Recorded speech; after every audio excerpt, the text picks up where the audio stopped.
Senhor Sérgio Cabral, boa tarde. Boa tarde, excelência. Bom, antes de nós conversarmos, eu vou fazer um esclarecimento meu ao senhor. Não há necessidade, mas eu faço questão. Para os seus advogados eu já fiz por escrito, mas para o senhor eu vou fazer pessoalmente.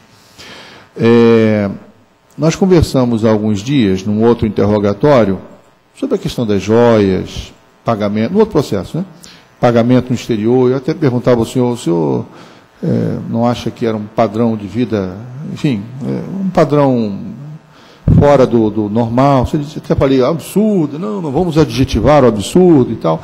Enfim, conversamos, tivemos essa conversa, o senhor até me falava sobre lavagem, que não era viável lavar dinheiro com joias. Eu até lhe falei, o senhor tem, de certa forma, uma razão, porque deprecia muito o valor, joias, carros. Lembra dessa conversa no nosso interrogatório? Sim, lembro. Pois é. Pois o senhor advogado sustenta que, em razão disso, eu dei uma entrevista que disse que deveria avaliar melhor, ainda não tenho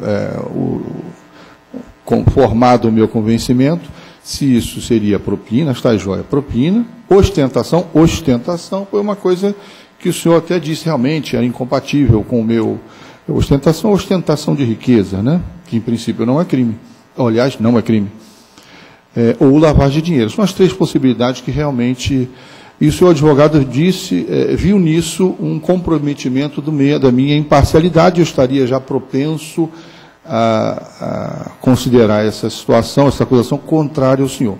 Já esclareci nos autos para o senhor advogado, mas acho que o senhor merece um esclarecimento, porque todo acusado...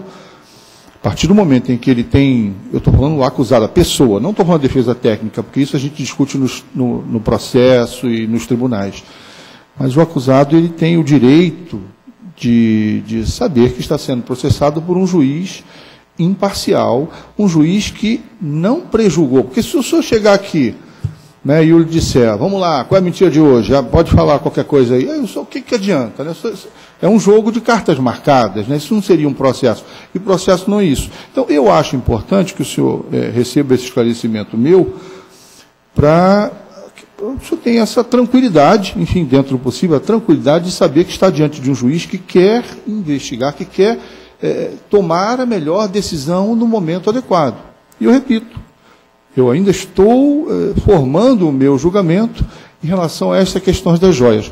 O advogado, inclusive, entrou, ele escolheu, eu usei esse termo porque acho que foi isso realmente que aconteceu, ele escolheu um processo inicial em que as questões das joias sequer teriam sido debatidas, enfim, mas a gente não pode faltar com a verdade, nem podemos, temos que ser corretos e lícitos para entender que essa questão das joias vem sendo debatida desde o processo da Calicut, né? É um processo que está em fase de alegações finais.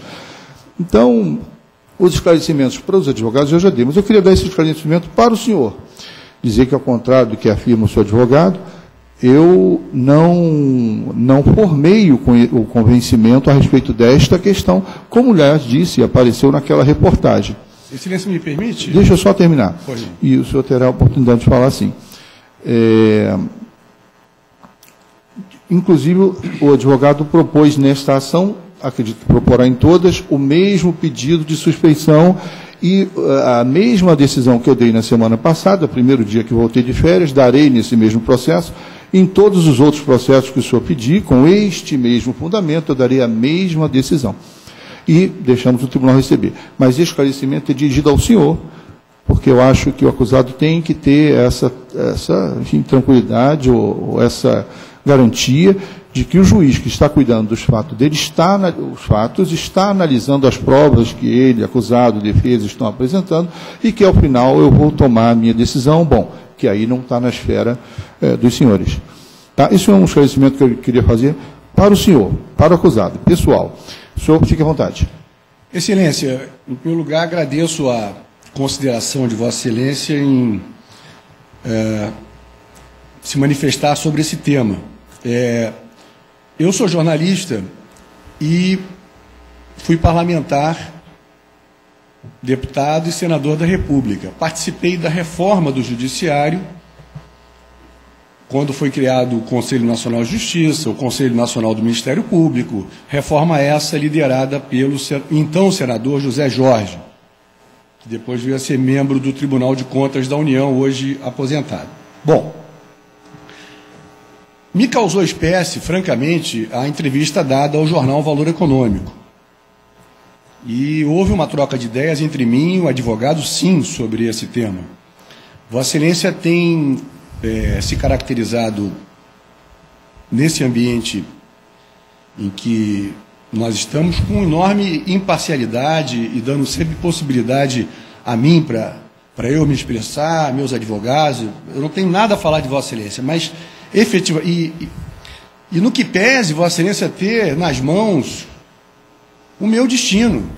Eu tenho, e também aqui não é o momento de se julgar isso, Vossa Excelência achou procedente que o Ministério Público Federal fizesse 11 fatiamentos, e Vossa Excelência os acatou, de processos que poderiam estar reduzidos em outros, mas eu também não vou discutir isso aqui, não é plausível nem razoável que eu traga esse assunto para cá, temos os mecanismos para isso.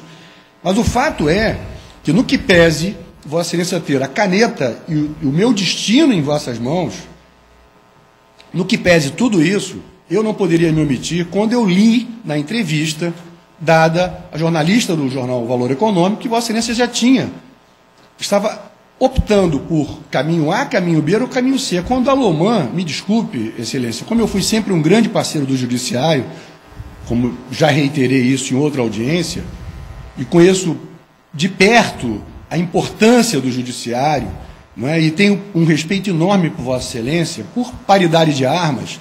Se Vossa Excelência vai para o jornal dar uma entrevista, eu só tenho um instrumento, que é questionar essa entrevista dada, ao meu ver, e ao juízo do meu advogado, precocemente antes do estabelecimento de uma sentença.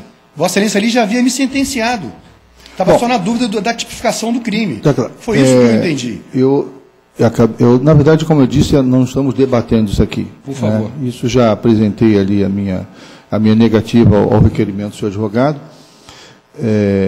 Mas eu só quis realmente fazer esse esclarecimento prévio para o senhor, porque eu acho que devo isso, né? Eu quero que sempre tive essa preocupação de qualquer acusado diante de minha frente. Há casos em que a pessoa enfim, imagina, é preso em flagrante numa situação realmente muito clara e nega. Eu vou ouvir, com todo acatamento, todo respeito, eu vou ouvir o que ela tem para falar, o que não quer dizer que vou concordar com o que está sendo dito. Mas então eu acho que devia isso para o senhor, para que o acusado tenha venha aqui, não venha para um local de tortura. Vou lá, já sei que não adianta ir mesmo, mas vou só obedecendo porque já estou condenado. O que me permitiu reciprocamente esclarecer a Vossa Excelência as razões do questionamento. Mas eu fiz, só para realmente deixar o senhor, acredito, né? Deixar o senhor ciente dessa situação, mas de qualquer forma as decisões já foram tomadas e vão seguir seu curso. O que as instâncias superiores, se decidirem alguma coisa diferente, será obviamente acatado. O advogado quer falar? Pois não? Nada de mérito. Então, tá bom. Excelência, boa tarde. Só, agora sim, boa tarde, qualquer coisa. Só um esclarecimento, já que o meu nome foi citado, e realmente Vossa Excelência teve razão, partiu de mim, embora já fosse uma ideia do ex-governador. E vou até confessar uma coisa, Vossa Excelência, que eu nem tinha dito a ele. Se ele entendesse de outra maneira, eu não seria eu a seguir com a defesa dele. Nós temos a nossa responsabilidade profissional. Eu não discuto com o meu médico. Então, eu procuro seguir assim. Me parece que o impasse é criado a partir do Código de Processo Penal, que é muito mal educado, quando coloca uma carga semântica tão pesada em cima dos termos da norma. Então, ele fala suspeito. O juiz suspeito não é um juiz malfeitor, um mau juiz. É um juiz apaixonado, que como ser humano se apaixona e se prende a outros sentimentos que não só o tecnicismo. Ninguém consegue fazer só isso. Então, arguí a suspensão de Vossa Excelência, reafirmo, me parece que Vossa Excelência não tem mais a imparcialidade necessária ao julgamento. Não só daquela causa, como desta também, por uma questão de lealdade, Vossa Excelência sabe. Arguí hoje também, mas por uma questão de coerência, puramente coerência. Eu não poderia dizer que Vossa Excelência não tem imparcialidade necessária para aquele ato, para aquele feito, e não para este aqui. Então farei em todos os outros, porque as causas são conexas, embora em processos estanques. As causas são conexas e por esse motivo eu arguí lá. E arguí agora somente porque, apesar de a matéria já ser objeto de debate em outros processos, a entrevista foi agora. E hoje foi o primeiro ato. E a lei diz, a primeira oportunidade a defesa tem de arguir. Então, por uma questão processual... Está tranquilo, doutor. Realmente... Nada de pessoal. Não... Sim, claro. Me perdoe. Só quero dizer a Vossa Excelência que, a despeito dessa arguição, a admiração que eu tenho por Vossa Excelência, o respeito por Vossa Excelência, não diminuíram em absolutamente nada. Saiba, Vossa Excelência. Tá certo. Mas realmente não estamos tecnicamente discutindo isso aqui, não. Eu só queria dizer isso ao próprio acusado, porque sempre tive essa preocupação. Às vezes o sujeito chega ali algemado, não sei o quê, e eu trato sempre com muito... Ele tem que saber que ele está diante de um juiz. Ele não está condenado. Ele está num processo, respondendo o processo. Se for assim, ele vem para cá, qual vai ser a pancada de hoje? Já perdi, vou fazer o que lá? Eu acho que não é isso, o processo não é esse. Nós temos que seguir o trâmite. Eu procuro tratar por isso sempre com as pessoas com muito respeito. Agora, essa questão da entrevista e tudo mais, olha, se entrevista afastasse juiz de processo, nós teríamos muitos juízes na expressão larga da palavra, né? Desembargador, talvez ministros, quem sabe, que tem pessoas que falam realmente, às vezes, até com relação ao mérito, né? Não tenho competência para apontar o dedo para ninguém, mas eu acho que o juiz do nosso tempo, não vou dizer juiz moderno, né? Até porque já foi mais novo, mas o juiz do nosso tempo, ele antes de um magistrado, um agente político, como a gente aprende na faculdade, ele é um servidor público. E eu tenho que prestar contas. A sociedade, por vezes, não estou discutindo se com ou sem razão, reclama de benefício, de aposentadoria, de salário, por que o juiz é diferente, tudo mais. Então é preciso saber o que o juiz faz. Né? Nós aqui, por exemplo, na 7ª Vara Federal, nós temos hoje uma pauta de audiências que eu nunca vi. Eu tenho 20 anos de juiz, alguns anos antes de promotor, eu nunca tinha visto uma pauta de audiências de segunda a sexta, sábado não me permite, senão marcaria sábado também. Você veja que eu não tenho férias, eu não sei o que é tirar férias de 30 dias, né? Não tem condição de se afastar. E quando se afasta, a cabeça não se afasta. Então, é muito comum, esse processo mesmo, na operação dessa eficiência, eu estava de férias e acompanhando tudo o que estava acontecendo, enfim. Então, eu acho que essa visão é uma visão antiga, uma visão arcaica de imobilizar, que tenta imobilizar a figura do juiz, congela a justiça, que não pode falar, que não pode prestar contas do seu trabalho. Eu discordo disso, eu não sou esse juiz, né?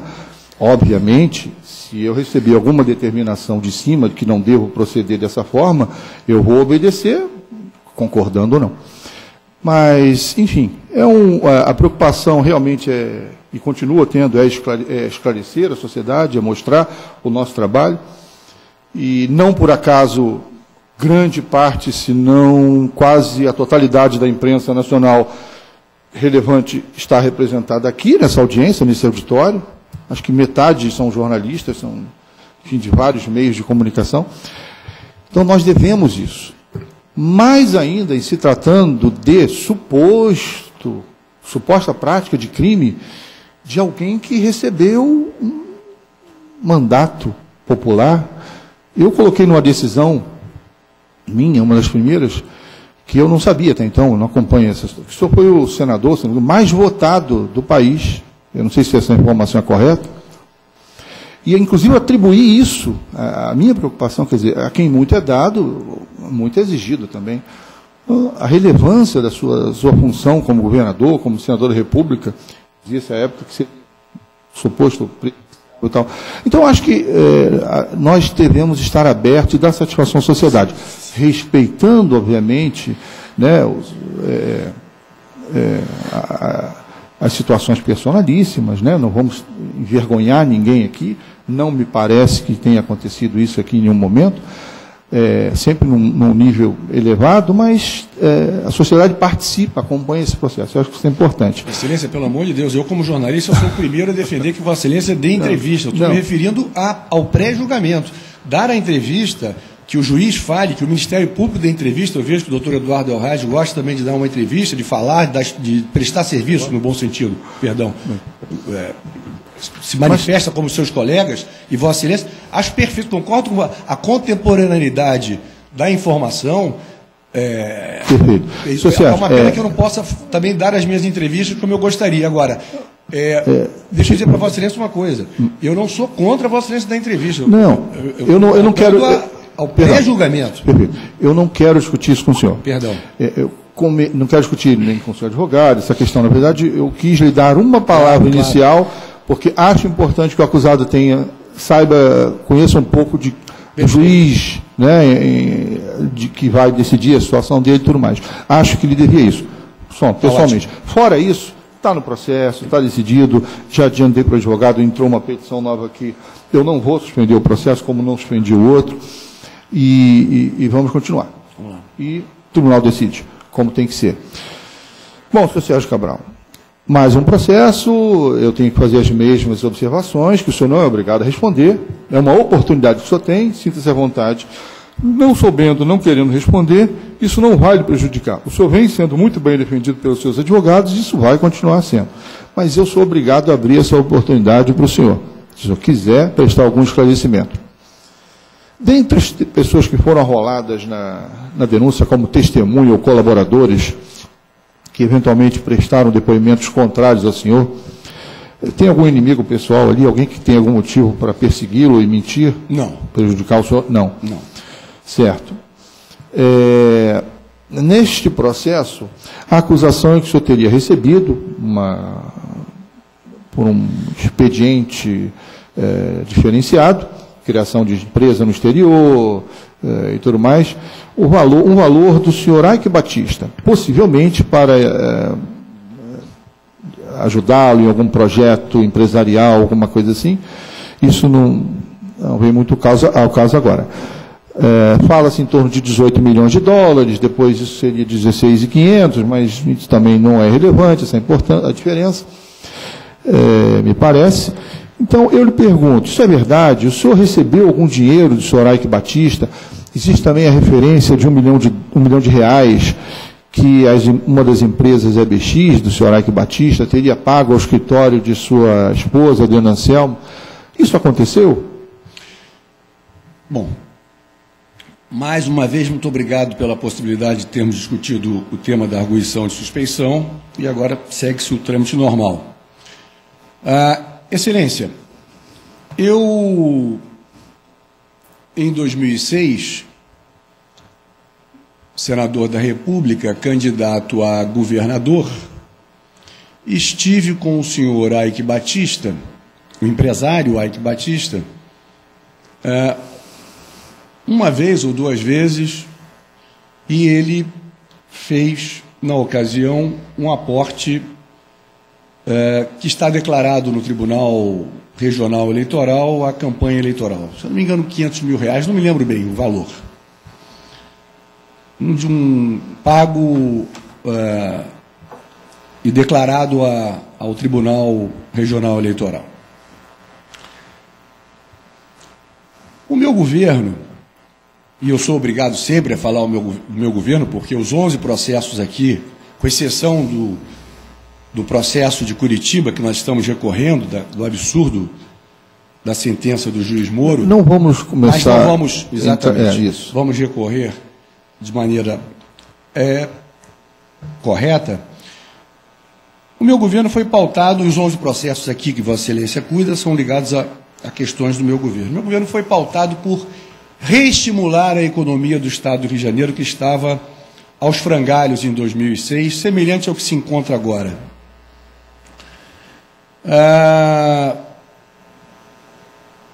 E eu tinha como premissa apoiar todos os investidores do Estado do Rio de Janeiro. Então, com o senhor Ike Batista, com o empresário Ike Batista, se estabeleceu uma relação pós a minha posse como governador do Estado. Repito, até então era uma relação extremamente pequena, formal, e que ele me apoiou formalmente como empresário do Rio de Janeiro, a minha campanha, E nós estabelecemos, a partir dali, uma relação em um ambiente de apoio do gestor, do governador, ao empreendedor da EBX, Eike Batista. Ele tinha um projeto que está aí, é uma realidade, o Porto do Açu, no norte do estado do Rio de Janeiro, em São João da Barra, uma região de menor, à ocasião, IDH do Rio de Janeiro, juntamente com o Noroeste Fluminense. Era um projeto incipiente e que ele tinha um vínculo de logística muito interessante que ligava uma mina do senhor Eike Batista em Minas Gerais ao então futuro Porto do Açu. E ele chamava aquilo de projeto Minas Rio. Eu conheci o projeto, achei muito interessante, e com um mineroduto de 500 quilômetros de extensão. Por volta de 2007, 2008, mas creio que em 2007 ainda, ele me disse que o grupo multinacional Anglo-American, uma das maiores empresas de mineração do mundo, tinha muito interesse em comprar esse projeto. Se eu podia recebê-lo, se eu podia, enfim, estar com os executivos do grupo Anglo-American. E o fiz, Excelência, com o maior prazer, estimulando o investimento no Rio de Janeiro, como fiz com diversos empresários. Não é à toa que eu fui, ao longo do período do meu governo, o homem do ano da Câmara de Comércio Brasil-Espanha, Brasil-Estados Unidos, Brasil-França, enfim, Brasil-Portugal. Todas as comendas eu recebi de todas as câmaras de comércio pela forma como agi em meu governo. E estimulei muito o investimento da Anglo-American naquele projeto. E enxergava no Porto do Açu exatamente uma nova perspectiva de investimento no Norte Fluminense, numa região que precisava daquilo. Sendo que o empresário Eike Batista permanecia como proprietário e acionista do Porto do Açu. E eu fiz, Excelência, com muito estímulo com a minha equipe.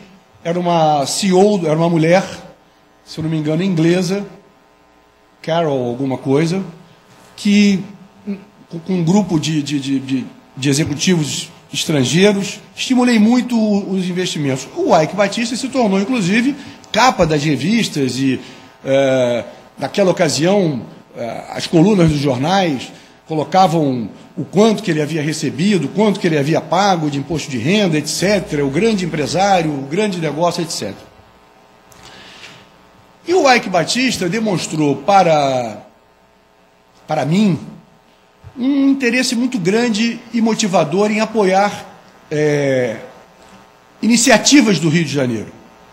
Ao mesmo tempo que ele desenvolvia lá o Porto do Açu, o projeto dele, trazendo sócios, investimentos, etc.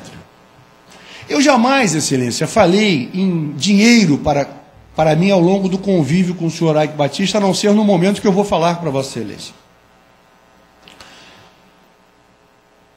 Criamos, então, uma relação institucional muito positiva para o Estado e ele, pessoalmente, querendo ajudar o Rio de Janeiro. Eu me lembro que o Eike, inclusive, tinha a característica de provocar paulistas,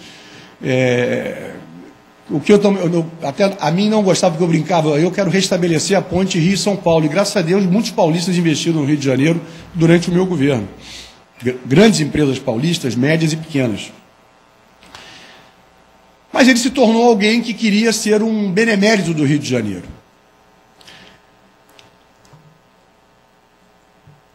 Tem uma mulher, Excelência, que se Vossa Excelência não conhece, merece que Vossa Excelência conheça o projeto dela, que é a doutora Rosa Célia, do Procriança Cardíaco.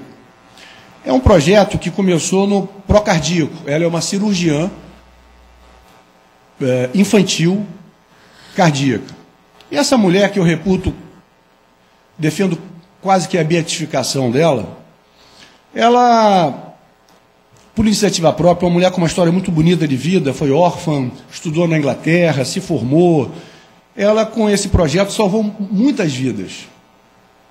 E dentre essas vidas, não só pessoas sem recursos, mas também pessoas com recursos, que passaram a ajudá-la.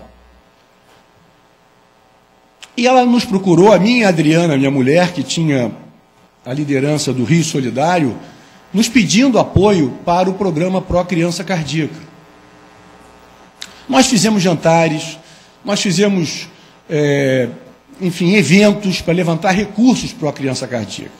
O empresário, se eu não me engano, Antônio José Carneiro, mais conhecido no mercado como Bode, que era o então dono da João Forte Engenharia, doou, inclusive, uma área na Dona Mariana, em Botafogo, na rua Dona Mariana, para fazer o Pró Criança Cardíaca. E o empresário Ike Batista foi um dos participantes desses jantares, etc. E doou lá. Já chamava atenção, naquela ocasião, o apoio que ele deu, mais de R$1 milhão. Deu um apoio que chamou a atenção dos outros participantes, empresários do setor imobiliário, do setor da produção, da indústria, etc. Ficou marcado aquilo para mim. Vou concluir a história da doutora Rosa Célia, cuja cronologia esbarra com outras situações, mas vale a pena ir até o final com ela. A doutora Rosa Célia continuou peregrinando nessa luta de conquistar recursos para concluir o Hospital Pró Criança Cardíaca, que não conseguia. Um dia ele entrou na minha sala, Excelência, eu me lembro que não foi no Palácio Guanabara, foi no prédio anexo, o Palácio Guanabara estava em reforma e ficou restaurado maravilhosamente bem, é um orgulho eu, como governador, ter entregue o palácio restaurado como foi. Eu estava no prédio anexo, também reformado por mim, e recebi a doutora Rosa Célia, que me apresentou uma planilha com enormes dificuldades para concluir o projeto. Mas, doutora Rosa Célia, ainda falta tudo isso. Faltava em torno, Excelência, de R$30 milhões. Eu peguei o telefone e liguei para o empresário Ike Batista. Eu disse, olha, Ike, eu estou aqui diante da doutora Rosa Célia, que depois de todos os esforços que nós fizemos, ainda faltam R$30 milhões. Ela esperava receber, ela me deu uma coluna lá de empresários que haviam prometido dar o dinheiro e não deram, BNDES social também ia dar uma parte, não havia dado, enfim, uma dificuldade.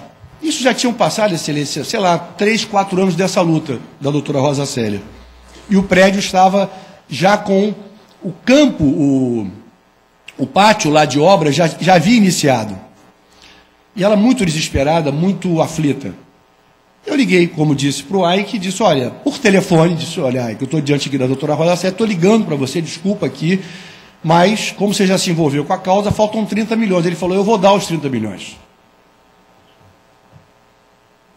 Pede para ela vir aqui amanhã combinar comigo. E o desfecho desse périplo absolutamente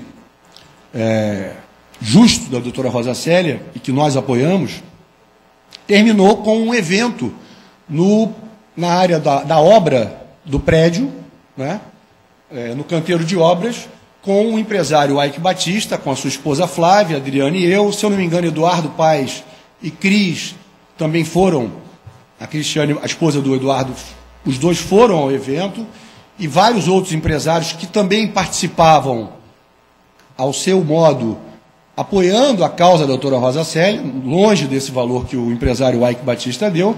Então, ali foi assinado o documento, o cheque do empresário Ike Batista para a doutora Rosa Célia de R$30 milhões. E creio que a doutora Rosa Célia colocou o nome da mãe do empresário Ike Batista, inclusive no prédio, né, como homenagem pela iniciativa do empresário Ike Batista. Nessa linha da boa relação entre mim e o Ike, e com causas do Rio de Janeiro, o empresário queria muito ajudar a Lagoa Rodrigo de Freitas a ser despoluída. Eu o coloquei com o então presidente da SEDAI, Wagner Victor, hoje secretário de Educação, e com quem ele já tinha tido uma relação quando o Victor foi secretário de Indústria, Comércio e Desenvolvimento Naval em governos anteriores, e eles já se conheciam. O Victor e ele, então, estabeleceram um apoio à despoluição da Lagoa Rodrigo de Freitas, no que tangia a SEDAI, a responsabilidade da SEDAI. Nós tínhamos, à época, e temos ainda, né, a SEDAI tem várias pequenas estações em volta da Lagoa Rodrigo de Freitas. Eu já havia passado a responsabilidade da manutenção da lagoa para a Prefeitura do Rio. Era um pleito do então prefeito César Maia, com quem eu havia assinado uma série de delegações do Estado para o município. Isso também foi motivo de cobertura dos jornais, à época. E eu disse, olha, ao Wagner, você se entenda então com o empresário Eike Batista. E eles se entenderam. Eu não sei precisar, Excelência, o valor do apoio na Lagoa Rodrigo de Freitas, mas sei que houve o apoio, e a SEDAI pode esclarecer mais, o ex-presidente da SEDAI, Wagner Henrique, pode apresentar os valores, mas houve o apoio. Também, Excelência, em 2009, nós éramos, cidade do Rio de Janeiro, candidatos, a cidade era candidata aos Jogos Olímpicos de 2016. Fui procurado pelo presidente Carlos Arthur Nussmann, junto com a equipe da Rio 2016, da organização da campanha. Naquela ocasião, o governo do Estado havia se comprometido a colocar um valor para a campanha, a Prefeitura do Rio um outro valor e o governo federal um outro valor. Nós tínhamos, Excelência, em junho ou julho de 2009, a decisão foi em 3 de outubro de 2009 em Copenhague. Em junho ou julho de 2009 havia uma apresentação indoor, fechada, sem a presença da imprensa, num Q&A, quer dizer, num perguntas e respostas, com as 4 cidades, em que as cidades apresentariam, e havia um quórum garantido de praticamente 100% dos membros do COI, aquele Q&A, aquele perguntas e respostas. E nós preparamos uma apresentação.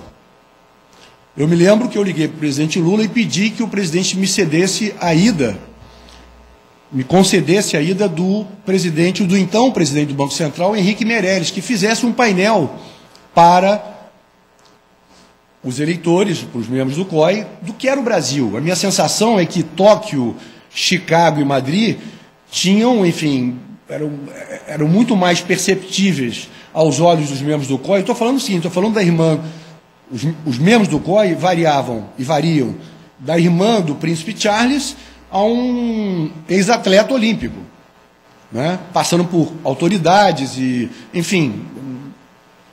Então nós precisávamos contar realmente o que era o Rio de Janeiro, o que o Brasil vivia naquele momento, qual era a importância da América do Sul ter a primeira Olimpíada, etc. Então o presidente Meirelles foi. Ele até brincou comigo, poxa, acabei de voltar da Suíça, da reunião lá dos presidentes do Banco Central, mas vou com o maior prazer, e ele ficou humildemente lá treinando conosco. Só que antes desse momento de Lausanne, a apresentação foi na sede do COI, em Lausanne. Um mês antes, me procura, não sei precisar a data, mas creio que um mês antes, me procuram o Carlos Arthur Nussmann, o Léo Griner, o Carlos Roberto Osório, hoje deputado estadual, que trabalhava na organização, desesperados, porque o governo do Estado havia honrado, nós havíamos honrado a nossa parte, a Prefeitura, o prefeito Eduardo Paes, havia honrado a sua parte, o presidente Lula queria honrar a sua parte, mas por problemas burocráticos, o governo federal iria atrasar o pagamento da parcela do apoio e que estava em risco a nossa apresentação em Lausanne.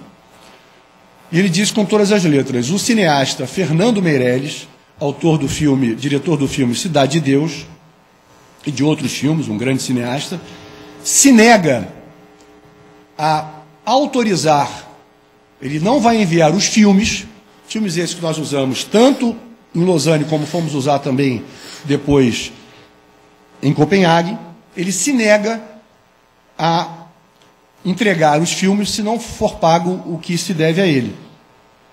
Falei, e mais outras despesas que o Nussmann me apresentou lá. Eu falei, bom, quanto é isso, Nussmann? Ele disse, olha, alguma coisa em torno de 9 milhões e meio, 9 milhões e 800, mais ou menos por aí. Falei, então você me espera aqui que eu vou ligar para o Eike Batista. Liguei para o Eike Batista e no dia seguinte marcamos uma reunião em que o Eike Batista, não sei se compareceu sozinho ou compareceu com algum outro executivo do grupo, e lá estavam na mesa, na grande mesa do Palácio das Laranjeiras, que eu tinha o costume de usar para reuniões, o prefeito Eduardo Paes, o então vice-governador, hoje governador Pezão, os meus secretários de Estado que tinham ligação com a campanha,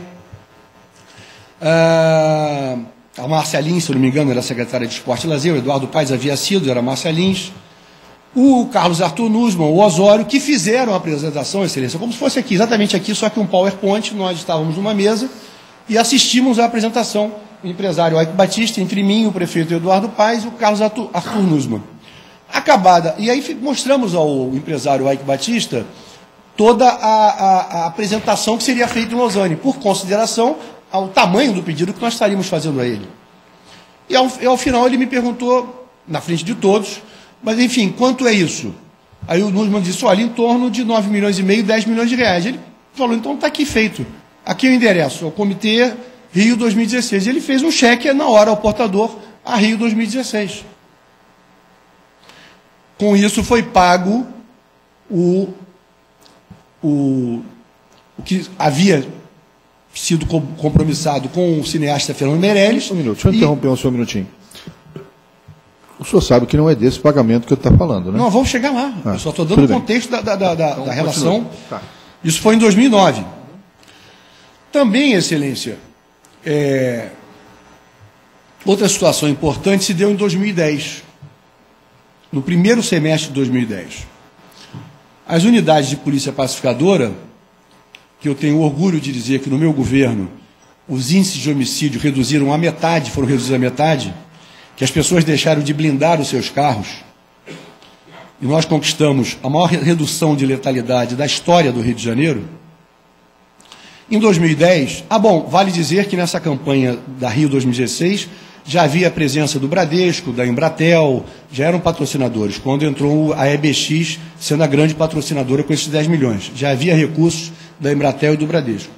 Vale dizer também que, no que eu vou me referir agora, a luta contra a violência no Rio de Janeiro, pela paz no Rio, já havia outros... Antes de eu estar saindo do tema... Não, eu vou chegar no Eike Batista. Um minutinho. O senhor falou sobre a questão da campanha da eleição das Olimpíadas, já está trocando o assunto, né? Doutora Rosa Célia, e então procurei o empresário Eike para ajudar nas UPPs. O senhor participou, então, ativamente, pessoalmente, pelo que disse, dessa campanha para as Olimpíadas? Participei, Participou? Claro. Uhum. Muito. Sei. Muito. Não, perfeito. Não entendi. Teve algum vício nessa campanha? Algum tipo de acerto entre componentes do Comitê Olímpico Internacional? O senhor soube disso, não? Não, mas por quê? Não sei. O senhor me responde, eu não tenho que responder nada. Não, o senhor não soube nada disso, não. Eu andei pelo mundo inteiro, junto com o prefeito Eduardo Paes, com o presidente Nussmann, muitas vezes com o presidente... O senhor sabe que tem uma investigação num outro país? Eu já li. Mas, Excelência, a diferença da nossa eleição foi a maior da história dos Jogos Olímpicos. Nós ganhamos com 40 votos de diferença. E o senhor não sabe de nenhum tipo de acerto? Não tem o menor procedimento. Tá certo. Não, é só um adendo. Menor procedimento. Vamos seguindo. Mas, se você me permite, nós fizemos o maior... Para Vossa Excelência ter uma ideia, nunca na história dos Jogos Olímpicos de inverno e de verão houve um resultado com 40 votos de diferença entre a primeira cidade e a segunda. Nunca. Os jogos foram um sucesso, graças a Deus, felizmente. Graças a Deus. O mundo gostou. Não é isso que está em discussão. A discussão é que se passa para o mundo, se passa para o mundo a ideia de que só ganhamos isso com um negócio escuso, fica uma marca para o nosso povo. Né? Enfim, essa é a preocupação que não haja. Né? Tomara que não se encontre nada assim. 40 membros do COI foram corrompidos, então. Foram 40, aliás, 40 não, 40 foi a diferença. Eu não tenho o número aqui de cabeça. É uma ilação absolutamente sem cabimento. Tá certo. Mas, enfim, se você me perguntou, eu fiz campanha. Eu fui a Pequim com o presidente Lula para a abertura dos Jogos Olímpicos de 2008. Eu fui com o prefeito Eduardo Paes a Denver. Eu fui a Turquia, a Istambul, com o prefeito eleito Eduardo Paes, ainda não empossado, fazer campanha. Vocês visitaram, essa comitiva visitou membros do comitê, não? A todo momento, reuniões com os membros do COI, a todo momento, diversas reuniões. O senhor levava empresários nessa comitiva? Empresários acompanhavam também? Não. Apenas na comitiva da apresentação do Brasil em 2009 em Copenhague, que foi uma comitiva muito... A de 2009, que eu me referi em Lausanne, foi uma comitiva fechada de apresentação, como está o presidente do Banco Central, etc. Basicamente, os organizadores da Rio 2016 e nós, governos, digamos assim, estadual, municipal e federal. Na decisão em 2009, foi uma comitiva com o atleta Guga, o escritor Paulo Coelho, o maior jogador da história do futebol mundial, Pelé, enfim, e aí foram empresários. Eu não sei nem se o Ike foi, mas o Dr. Trabuco, do Bradesco, foi, o presidente da Embratel foi, os que patrocinavam a campanha nossa dos Jogos Olímpicos foram, a pré-campanha, né? Então, só empresários que participavam expressamente da campanha, exatamente. Nenhum outro empresário que não os envolvidos, os patrocinadores da campanha. Nunca foi nenhum empresário que não tivesse nenhum envolvimento. E as celebridades que eu me refiro, o escritor Paulo, um painel do Brasil, e o Guga, vários, diversos. E nós levávamos nas visitas a esses eventos preliminares à decisão, sempre atletas que foram atletas olímpicos ou pessoas... Sim, claro. Eu diria que uma das maiores atrações que fez grande sucesso na pré-campanha foi o grande atleta paralímpico Daniel, que é o maior recordista de medalhas olímpicas no mundo, né? Que é o nosso nadador paralímpico Daniel, que é um menino de ouro. Mas vamos seguir Então, voltando, eu solicitei ao empresário Ike Batista, dentro daquela linha, nós criamos uma agência, nós tínhamos a GRIO, criamos uma linha de financiamento de empreendedores nas UPPs. Chegamos a milhares de financiados, de 300 a 3 mil reais, despertando o empreendedorismo dentro das comunidades pacificadas. Mas havia sempre a questão da mobilidade de recursos, e o secretário Mariano Beltrame se queixava muito com isso. Então eu procurei o empresário Ike Batista e falei, Ike, que tal a gente criar um fundo que você administre, eu não quero nem ver esse recurso, e o secretário Beltrame combina com você a aplicação desses recursos em necessidades das UPPs, das comunidades, né? Para dar suporte aos nossos policiais. E assim foi feito durante, se eu não me engano, 3 anos, foram mais de 30 milhões de reais, ou coisa do gênero, 2010, 2011, 2012, eu não sei se chegou a 2013, ele fazendo esses aportes. Só para citar, alguns dos apoios feitos pelo empresário Ike Batista, talvez os principais, como empresário vinculado às causas do Rio, e que eu estabeleci essa relação. Eu vi na denúncia do Ministério Público, né, muitos absurdos aqui, me permita, injustiças e inverdades, que eu quero contestar. Eu jamais estabeleci qualquer tipo de toma lá da cá com o senhor o empresário Ike Batista.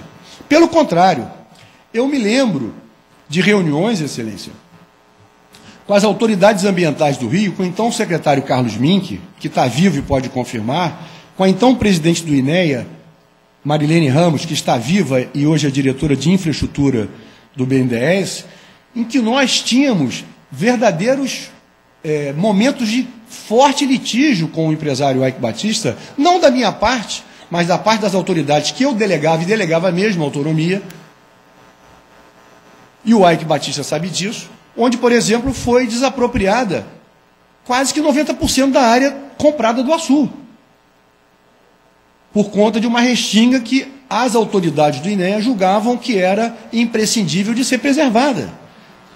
Isso foi motivo de blague por parte dos executivos do Ike, foi motivo de refutação por parte dos membros do INEA e da área ambiental, com a mediação do então secretário de Desenvolvimento Econômico, Júlio Bueno, da então presidente da CODIM, Maria Conceição. E aí nós estabelecemos com o Ike, e aí vem uma série de anexos aqui, absolutamente, quase que a criação de um roteiro, né? Porque tudo é narrativa na vida, de uma narrativa fantasiosa de que desapropriações eram vinculadas a qualquer tipo de acerto. Ao contrário, a CODIM, o que ela fez com a área do Porto do Açu, foi exatamente o que ela fez com diversas outras áreas em todo o estado do Rio de Janeiro. A desapropriação de áreas com o pagamento por parte do empresário interessado. Isso era um método da Codim feito em todo o estado do Rio de Janeiro. E conseguimos, com isso, trazer muitas empresas para o Rio de Janeiro. Não foram poucas, não. Muitas empresas para o Rio de Janeiro. Então, o método adotado em relação à EBX foi o mesmo método adotado em outras situações no estado do Rio de Janeiro. E só foi adotado, Excelência, e digamos assim, ficou mais difícil e complexa a situação por conta da área ambiental. Eu mantinha muita autonomia. A área ambiental desapropriou e criou lá, está lá a área ambiental. A área de proteção ambiental. Eu falei 90%, mas pode ser 80% da área. Eu sei que o AIC reclamou muito, os empresários, os executivos dele reclamaram muito, é fato, por conta da desapropriação feita pela área ambiental. E eu falei, não posso fazer nada.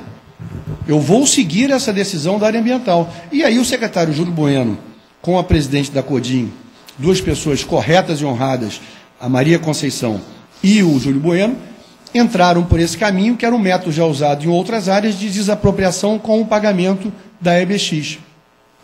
Graças a Deus, Excelência, diante do debacle que o empresário AIC Batista teve ao acreditar em informações, porque ele construiu todo o método de desenvolvimento da cadeia produtiva dele em cima de um fato que não era real, que era o volume de óleo que ele tinha debaixo da água que ele havia comprado no método que o Brasil devia ter mantido e acabou, que era o método do leilão, naquela ocasião no pós-sal. Depois veio a história do pré-sal, e essa coisa absolutamente absurda de estarmos há 7 anos sem leilão, com o patriotismo de estatizar tudo na Petrobras. Mas essa é outra discussão. Senhor Sérgio, deixa eu interromper mais uma vez o senhor. Pois não. O senhor mencionou várias situações em que pediu recursos e ajuda com fins, enfim, não aparentemente lícitos para ajudar a questão do hospital, a questão das da UPPs, campanha, da UPP e tal. Exato. Eu quero saber se algum desses pagamentos tem a ver com o pagamento de 16 milhões e meio de dólares em conta no exterior, que é referido na denúncia. Se o senhor reconhece esse pagamento... Nenhum deles. Agora eu vou chegar lá. Em 2010, e aí, Excelência, eu quero aqui fazer um pedido a Vossa Excelência. E meus advogados vão entrar com uma petição. Eu gostaria muito, claro, se Vossa Excelência permitir, uma cariação com os irmãos Chebar, com o Renato Chebar, com o Marcelo Chebar. Eu quero pedir uma cariação a Vossa Excelência também, aproveitar essa oportunidade, com os executivos da Andrade Gutierrez. Eu quero uma cariação com o senhor Rogério Nora, com o senhor Alberto Quentais. Eu quero uma cariação, se for permitido por Vossa Excelência, com o empresário Ricardo Bacóiser, que fica travestido de Ricardo Pernambuco, mas o sobrenome é Bacóiser. Ricardo Bacóiser deve ser parte do acordo de delação, proteger o Bacóiser. Não é Ricardo Pernambuco, é Ricardo Bacóiser pai, Ricardo Bacóiser Júnior. Eu gostaria muito de uma cariação com os irmãos Chebar, com essas pessoas, olho no olho, como eu estou olhando a Vossa Excelência, para perguntar se algum dia eu pedi 5% a eles, se algum dia eu condicionei alguma obra a um pagamento de recursos. Eu gostaria de saber dos Esse assunto não é, nós não estamos tratando deste assunto. Eu estou tratando aqui, não, eu estou apenas ampliando. Eu vou pedir no momento correto, uma cariação com o senhor Roberto Ster, dono da Gaster, que colocou 200 joias, como se só eu tivesse comprado joias na Gaster, em dinheiro e sem nota fiscal. Uma empresa que tem mais de 50 anos de existência no Brasil inteiro e no exterior, e que só eu comprei joias em dinheiro e sem nota fiscal. Eu quero olhar para esse cidadão que eu não conheço pessoalmente, esse Roberto Ster, e saber se isso é verdade. Se eu comprei 200 joias com ele, ou se ele aproveitou a situação para limpar a situação fiscal dele nas minhas costas. Eu gostaria muito de saber como é que a Andrade Gutierrez diz que deu prejuízo ao Maracanã e ela me deu recursos ilícitos. Eu quero saber muito, e nesse caso aqui, eu peço uma cariação com os irmãos Chebar, pelo seguinte: como eu disse, eu quero falar a verdade para Vossa Excelência, como eu disse, essa relação com os irmãos Chebar começou com o senhor Leon Chebar, pai deles, casado com a Eva Barf, de querida memória, que foi minha secretária durante muitos anos. E o Leon também, de querida memória, um homem honrado, sério, e tinha essa atividade dele de doleiro. mas era uma pessoa muito querida por mim. O senhor Leon Shebar, em função disso, como disse Vossa Excelência, pelos resultados eleitorais que eu obtive nas urnas, onde a prática do Caixa 2, do dinheiro de Caixa 2, sempre foi comum no Brasil. Eu, como líder político, já na ocasião, já liderava um grupo político no Estado, e eu posso dizer a Vossa Excelência que a quase totalidade dos recursos obtidos em Caixa 2, eu gastei na política, com partidos políticos, com companheiros políticos, nas eleições que me envolvi direta e indiretamente. Não foi para me enriquecer. Eu não reconheço esses 100 milhões de dólares que esses cidadãos colocaram na minha conta, que não há nenhum documento, aí eu chamo a atenção do que nós estamos tratando aqui. Não é? Vamos começar pelo fato do senhor Eike Batista. Eu procuro o senhor Eike Batista e peço a ele recurso para a campanha eleitoral de 2010. Na casa dele, se eu não me engano, no alto do Jardim Botânico. Ficou famosa lá por ter um carro dentro da casa. Eu chego e digo a ele, que eu preciso de apoio na campanha. Uma campanha complexa, minha reeleição, uma campanha com muitos partidos, com muitos gastos, e eu precisaria do teu apoio. Por isso que eu contextualizei, eu nunca falei com ele em recursos durante todos esses anos de convivência. Essa foi a única vez. A única vez desde que tomei posse como governador do Estado do Rio de Janeiro, dia 1º de janeiro de 2007. A única vez que eu pedi recursos do meu interesse pessoal, da campanha eleitoral, qualquer recurso, eu duvido que ele fale o contrário, foi nesse encontro em 2010. O executivo Flávio Godinho, que estava presente ao encontro, disse para mim o seguinte: Sérgio, eu sugiro que seja no exterior, nós não temos condições de pagar aqui. Eu falei, mas você não tem condições de pagar? E não eram os 51 milhões de reais que estão aqui. Nós falávamos em torno de 25 a 30 milhões de reais. O câmbio de 2010 variou entre 1,8 e 1,9 no teto. Não chegou nem a 2. Ninguém falou em dólar. Me paga 3 milhões de dólares, 5 milhões. Isso não teve conversa de dólar. O meu pedido foi um pedido para ajuda de campanha e de preferência no Caixa 1. Ele me disse que não tinha condições de pagar no Caixa 1, que era no Caixa 2, e o Godinho me disse que tem que ser no exterior porque aqui não há condições. Eu falei, eu não tenho conta no exterior. Eu não tenho conta no exterior. Mas você não tem doleiros que te ajudam, pessoas que te ajudam? Eu falei, tenho os irmãos Shebar, que fazem um serviço para mim aqui no Brasil. Como eu disse a Vossa Excelência na audiência da Eficiência 2. Está fatiada aí, Eficiência 1, 2, 3, mas é o mesmo. Como eu disse a Vossa Excelência no dia 12 de julho, eu volto e reitero, eles prestavam serviço no Brasil. E mais, Excelência, esse dinheiro foi 25, 26, 27 milhões de reais pagos no Brasil em 2010.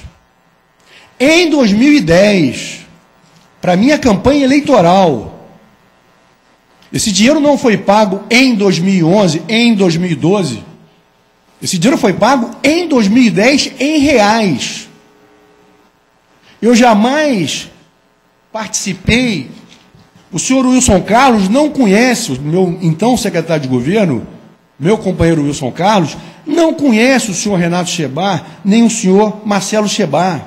Nunca esteve com o Marcelo Shebar, nem com o Renato Shebar, o senhor Wilson Carlos, que o Ministério Público afirma, aliás, afirma não, repete a delação, mas corrobora, e Vossa Excelência homologou, dos irmãos Shebar, dizendo que o Wilson Carlos tinha dinheiro no exterior. Ele não conhece os irmãos Shebar. E o Carlos Miranda conhece? O Carlos Miranda conhece, mas não participou de nada disso aqui. Conhece pelas razões de ser uma pessoa. O Carlos Miranda jamais participou de nenhum encontro de decisão política minha. O Carlos Miranda, em 2006, não sei se ficou frustrado ou não, porque é casado com a minha prima, eu não o levei para o governo.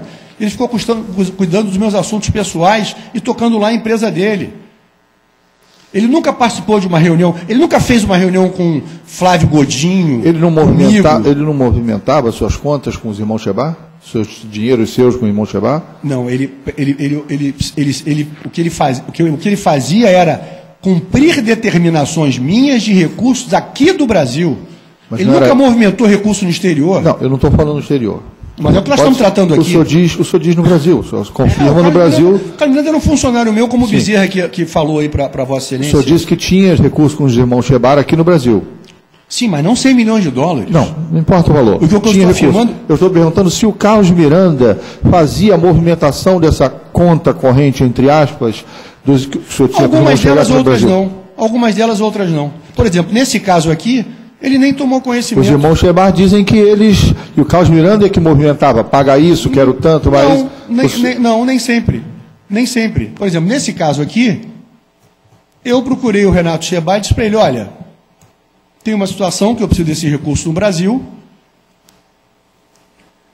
para a campanha eleitoral... Esses quase 30 milhões. Esses quase 30 milhões de reais, em 2010. Então, este dinheiro... Vamos ver se eu estou entendendo bem. Esse dinheiro, os 16 milhões de dólares, mas que na época o senhor diz que era em torno de 27, 30 milhões de reais. Não estou dizendo, é só fazer a conta do... Sim, ok. São palavras suas, né? O interrogatório é seu. Perfeito. Então, esse dinheiro que o senhor informa, o senhor recebeu, sim, de senhor Ike Batista, esse valor, mas não recebeu lá fora, recebeu aqui dentro. Exatamente. Os irmãos Shebar fizeram o que fizeram sempre, que foi, como outros também... Tratar do reingresso desse dinheiro? Eu não tinha a menor ideia como ia ser. O modus operandi... Mas foi o senhor, pelo que falou, pelo que eu entendi, foi o senhor que disse, que apresentou para Ike Batista, quando solicitou algum doleiro, aliás, Flávio Godinho, o senhor então indicou os irmãos Shebar. Exatamente. Então os irmãos Shebar fizeram essa operação à sua ordem. Sob sua ordem. Excelência, o modus operandi, se foi contrato com uma mineradora da Colômbia, se foi a tal da Arcádia, eu não tinha a menor ideia disso. Não sabe de criação de empresa. Soube. Vou dizer quando. Eu vou dizer a Vossa Excelência. Eu vou dizer quando. Eu soube sim. Antes de ser denunciado pelo Ministério Público e acolhido por Vossa Excelência. Vou dizer quando. Então, só para recapitular... Voltando à questão dos irmãos, então. Então, os irmãos Shebar foram, sim, pelo que o senhor diz, indicados pelo senhor, para que operacionalizasse a internação desse dinheiro que o senhor Ike Batista e o Flávio Godinho disse que estavam lá fora. Eu disse para eles que eu não tinha condições de ir lá fora, porque eu não tinha conta lá fora. Não tinha conta lá fora, não tinha como pegar esse dinheiro. Ele falou, você não tem um doleiro que possa receber e te entregar aqui para a campanha? Eu falei, tenho. E passou essa tarefa para os irmãos. Os irmãos Shebar se beneficiaram, estão morando lá em Portugal, gozando a vida e inventando essas histórias, porque é muito a verdade, e eu estou aqui fazendo questão de contar, a verdade com Perdão, qual parte exatamente o senhor diz que estão inventando? Eles estão inventando os 100 milhões de dólares, eles estão inventando não. Eu participei disso. Nós não estamos falando... Mas eles estão inventando de que houve uma reunião com o Wilson Carlos. Vamos falar dos 18 milhões, 16... Estamos falando desse aqui. 16 milhões e meio, tá? Vamos falar desse valor. Isso. Esse valor, aparentemente, é o que foi o que aconteceu, é o que o senhor está dizendo. Não, porque não. Ele diz. Na denúncia. Não.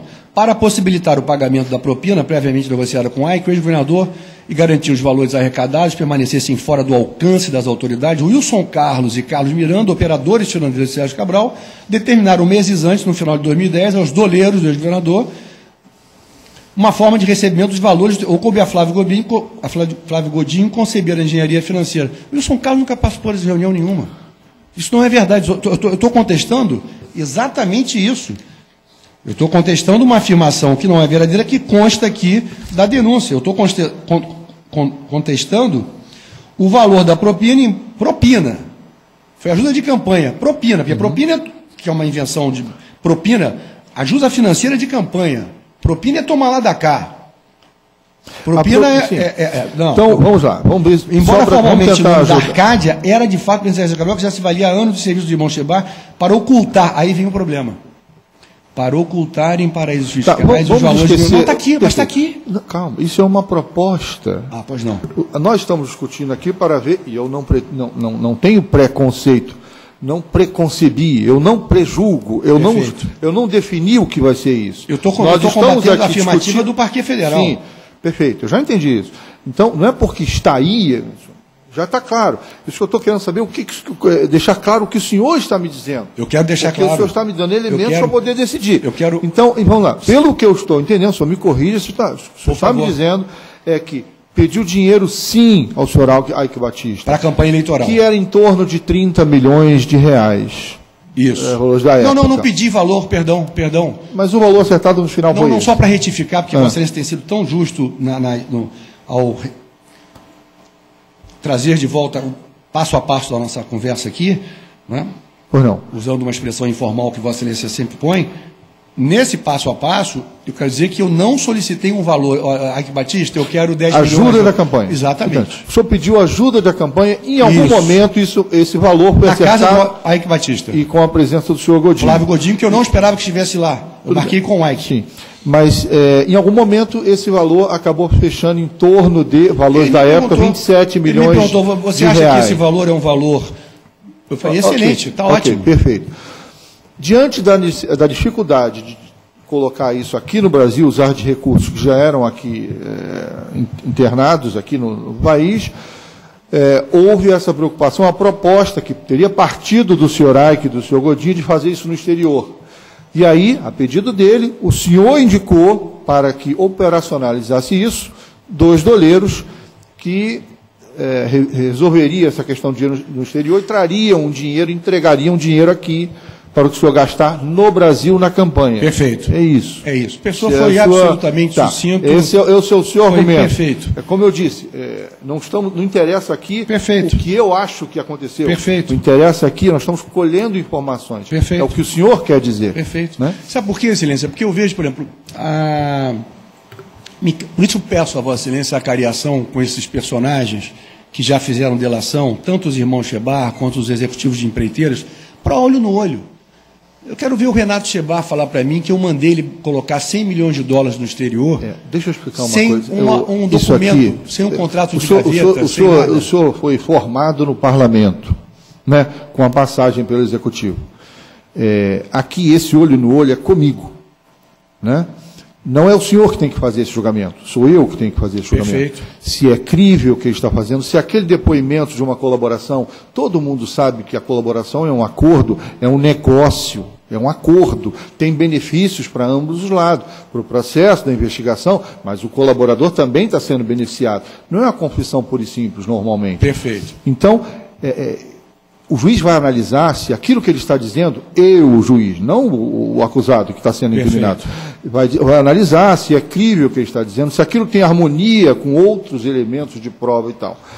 Mas, enfim, esse julgamento, isso não lhe pertence, isso é um julgamento que é feito pelo juiz. Ao acusado e à defesa, cabe trazer elementos para que o juiz possa decidir da melhor forma possível. Por isso que eu requeiro a Vossa Excelência, meu advogado fará o requerimento. Vamos deixar os requerimentos, vamos deixar as questões técnicas para os advogados. Porque se Vossa Excelência me permitisse ter oportunidade de, em acariação, olhar para essas pessoas, para os irmãos Chebar, os executivos como nós teremos também a oportunidade de nos vermos, também Vossa Excelência fatiou a Calicut em 1, 2, 3. Deixa eu fazer um reparo. O senhor tem dito várias vezes que eu fatiei. Eu não fatiei nada. Porque você fatia um todo, né? Então, a impressão que dá é que eu recebi um todo ao Ministério Público e vai fatiando. Não é isso. As investigações são constantes, são muitas frentes. Algumas o senhor já conhece, outras o senhor não conhece. Então, muita coisa está acontecendo. E não se pode parar, não se pode prender uma pessoa e esperar 1 ano a investigação concluir para ir entrar com uma ação só gigantesca. Né? A sua defesa será, e com toda razão, ela vai se insurgir contra isso nos tribunais, porque nós temos pessoas que o senhor está preso. Né? Eu lhe devo um julgamento num prazo razoável. Aliás, então, Excelência, um minuto. Então, não há fatiamento. Né? Eu sei que o senhor advogado, inclusive, já está pedindo ao tribunal para que junte tudo e tudo. Há um pedido nesse sentido, enfim, me foi comunicado para que seja reconhecida a litispendência. Há uma exceção nesse sentido. Há um HC de litispendência na Calicut 2, no TRF, é uma outra coisa. A Vossa Excelência é uma outra questão. Para juntar os processos que estão sendo fatiados. Isso. Mas não é um fatiamento. Os processos vão chegando e nós vamos dando sequência. Não, eu entendo. Me pede só uma colaboração. Não é premiada, mas ainda assim é uma colaboração. nós conhecemos os pontos de interesse, né, desta ação penal, e eles serão todos esclarecidos. O próprio governador se dispôs a responder à inquirição de Vossa Excelência, do Ministério Público Federal. É que me parece, quando se está evoluindo na ordem, na concatenação de ideias, jamais eu vou interferir na inquirição de Vossa Excelência, mas que seria interessante deixar fluir a sua fala, para que se ao final houver ainda alguma dúvida, Vossa Excelência fazer só uma sugestão. Não, eu concordo, eu não discordo e eu dou liberdade. O problema é, primeiro, nós não podemos fazer disso aqui nenhum tipo de palanque, ou o senhor ficar fazendo, como já fez algumas vezes, eu deixei passar, dizendo que ainda bem que entregou um prédio tal reformado, isso eu fiz tanto, eu trouxe empresas para cá, para lá. Não, puro. Obrigado. Pode ser puro. Que eu trouxe empresas, enfim, esse não é o momento para este tipo de abordagem. Então, se o senhor se mantiver fiel aos assuntos que interessam ao processo, perfeito, vamos. Ele elencou várias situações que pediu dinheiro, Olimpíadas e tal, Hospital da Criança. Eu estou deixando que ele fale, que ele exponha. Eu estou contextualizando. Sem problema. Mas não podemos transformar isso aqui. Eu não quero um palanque, eu já tive muitos palanques eleitorais e, graças a Deus, muito bem sucedido com o povo do Rio de Janeiro. Isso não é o local adequado. Eu estou há 8 meses preso, pelo contrário, Vossa Excelência, quando se refere ao fato de eu estar preso há 8 meses e dizer que é um direito, Vossa Excelência, quando eu falei em fatiamento, Vossa Excelência usou o argumento de que não se pode protelar.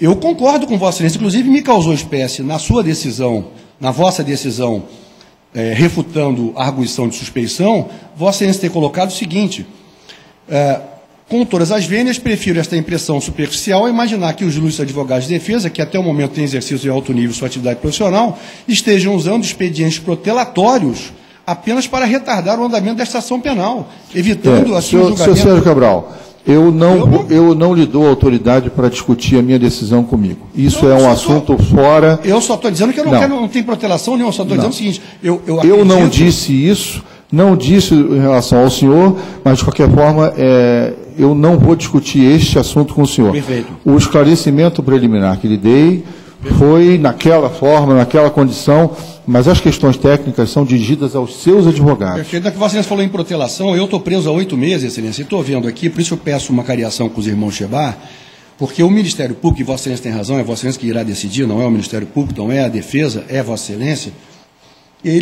o Ministério Público aqui afirma que isso faz parte de uma orquestração de recursos que os irmãos Chebar mantinham no exterior e que eram de minha propriedade. Eu questionei na audiência, na inquisição de 12 de julho, da Eficiência 2, onde, como, quando, que há algum documento meu passando para os irmãos Chebar $100 milhões, que eles devolveram e, graças a Deus, repatriaram. Mas isso é outra discussão. Também me causou espécie, Excelência, e aí vai ao encontro do que nós conversamos aqui, e conversamos no dia 12 de julho, eu tive a informação pelo meu advogado, que Vossa Excelência refutou o pedido de informações ao Ministério Público Federal Suíço, do que diz respeito aos irmãos Chebar.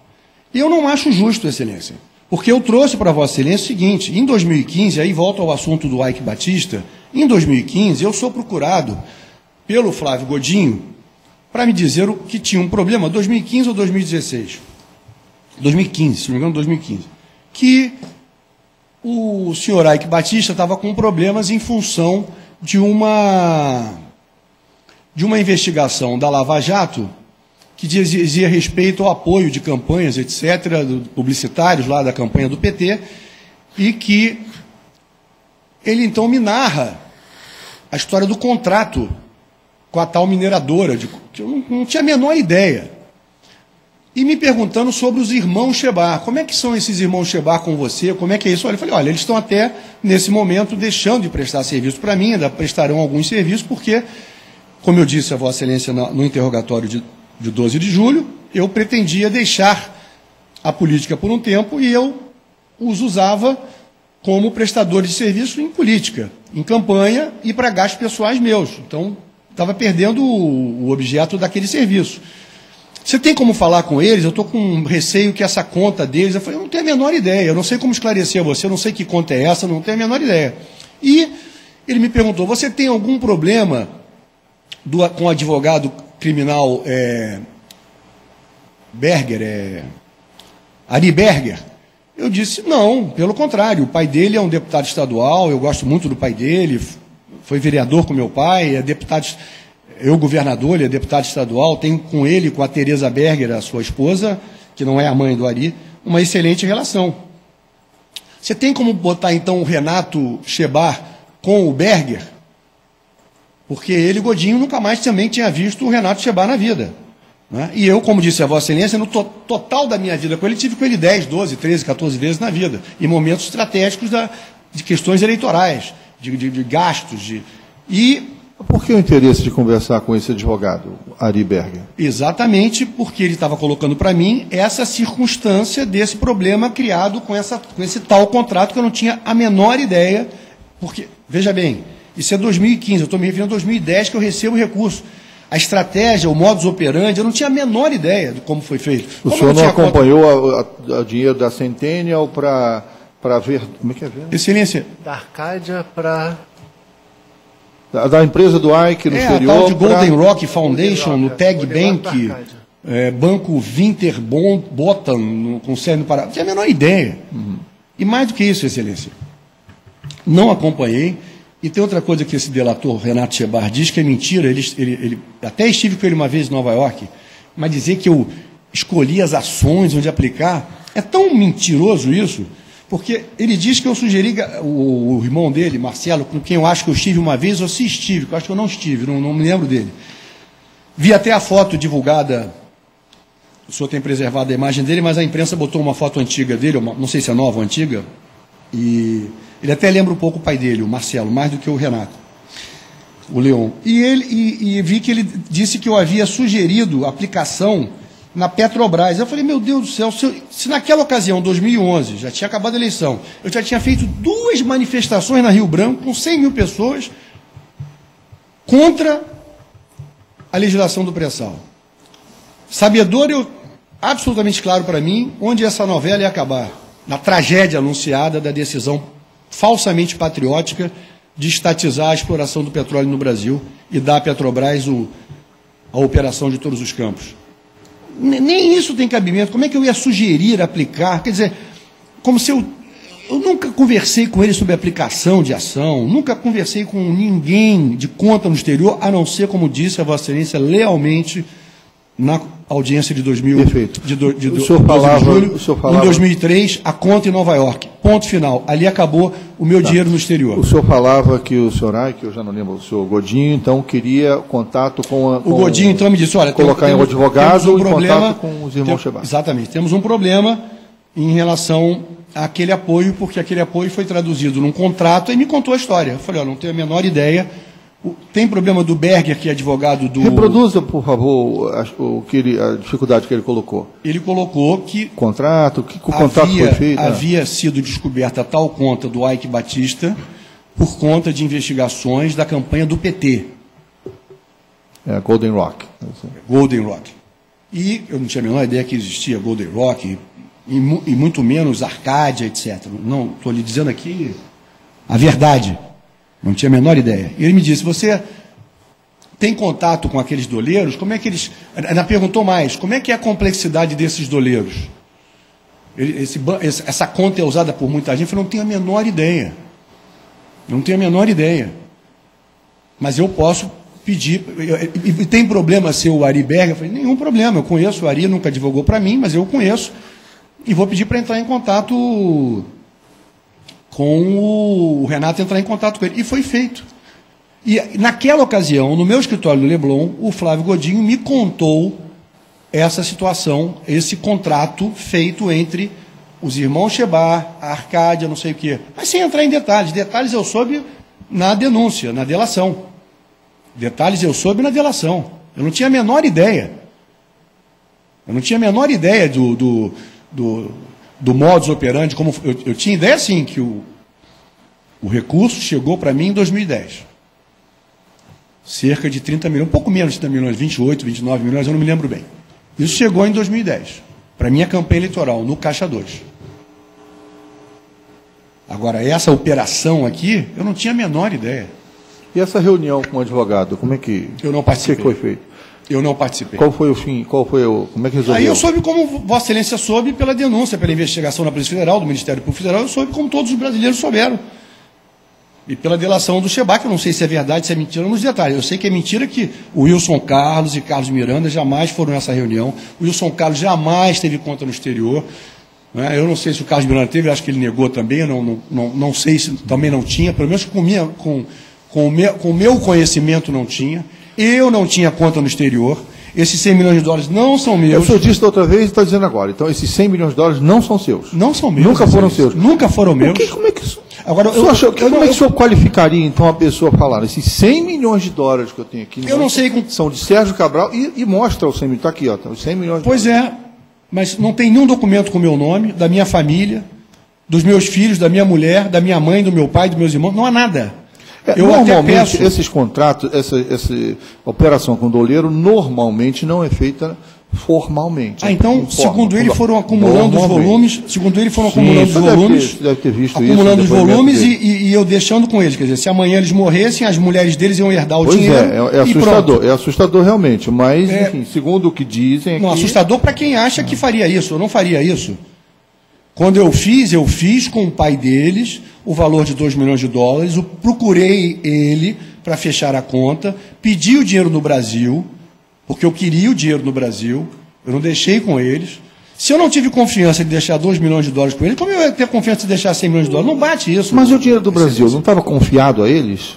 Estava, tanto que eles pagavam os serviços, pagavam as contas eleitorais, pagavam aquilo que eu mandava pagar. E se eles morressem, eu também não ia perder o dinheiro que estava aqui no Brasil? Não, porque havia, Excelência, uma agilidade muito grande. Como eu disse a Vossa Excelência, eu gastei quase a totalidade dos recursos de Caixa 2 em campanhas eleitorais, Excelência. Vocês têm noção da estrutura? Também, vocês não têm obrigação de saber. Como eu não tenho obrigação de saber o CP nem o CPP, mesmo tendo sido legislador, não sou advogado, não é? Mas conhece bem a Lomã, pelo que falou aí há pouco. Eu participei muito de reuniões com magistrados e sei que a antecipação de juízo não é permitido pela Lomã. Está perfeito. Agora, e não é mesmo. Tá perfeito. E não é mesmo. Então, mas, enfim, mas eu quero voltar ainda.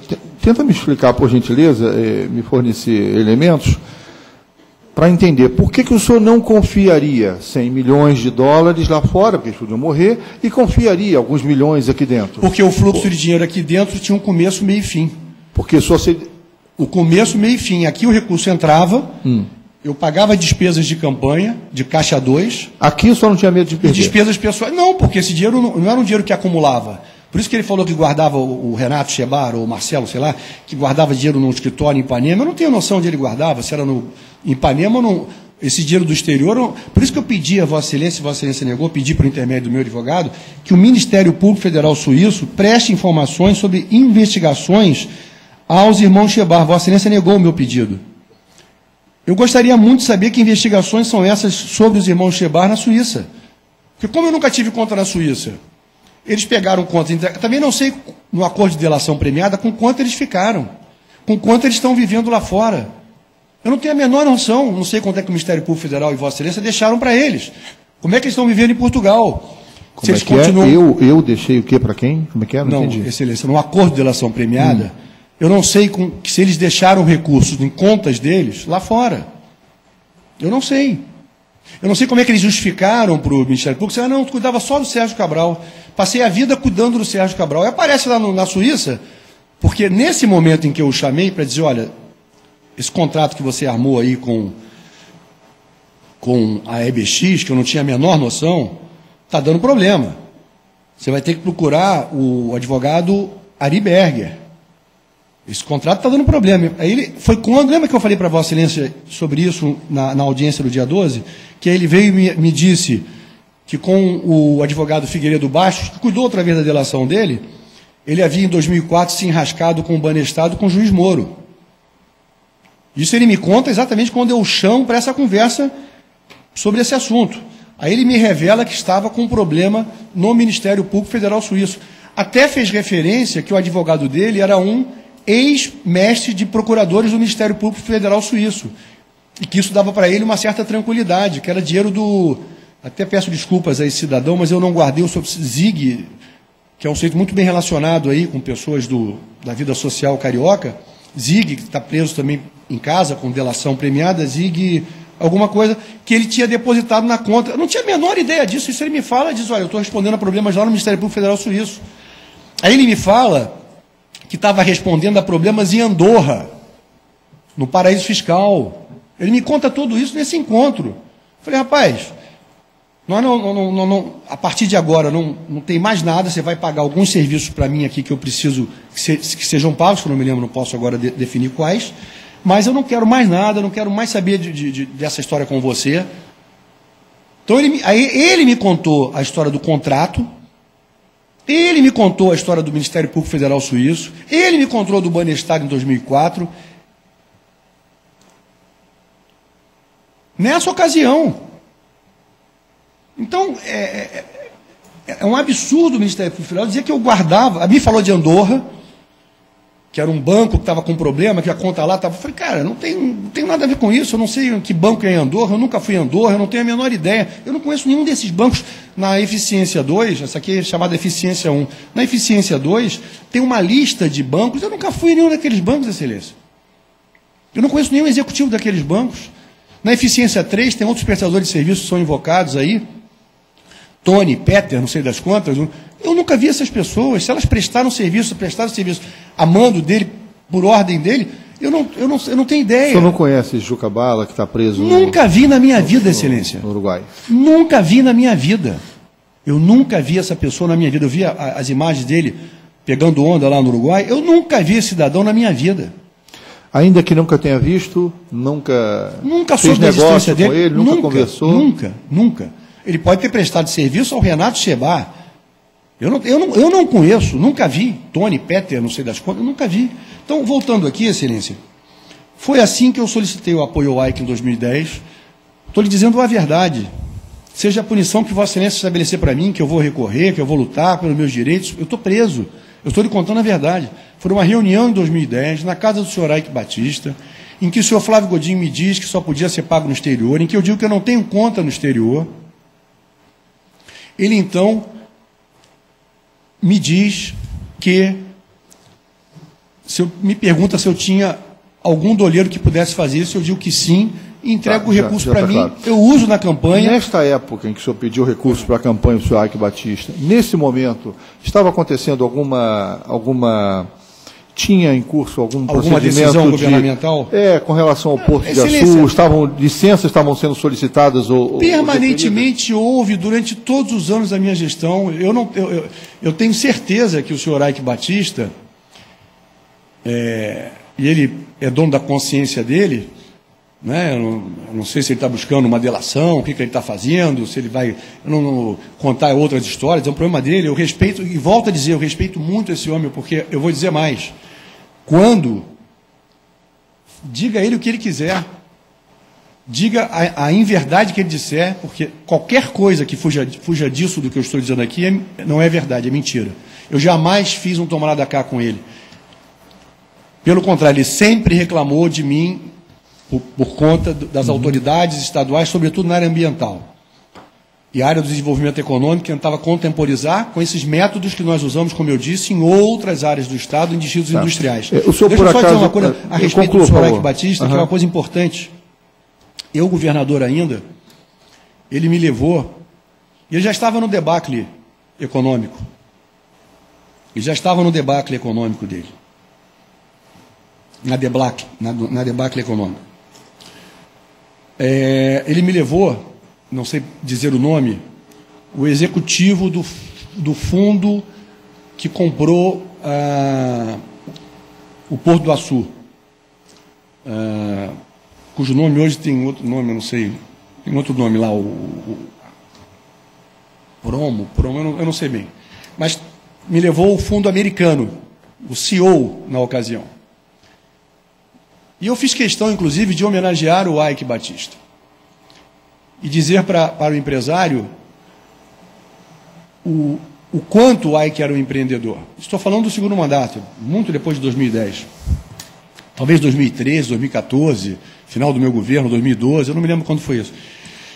Já havia sido feita a transação, já havia sido comprado pelos americanos, ele vinha se apresentar a mim, enquanto governador, como diversos empresários, levados pelo Ike, gentilmente já era o dono a empresa, esse fundo já era o dono.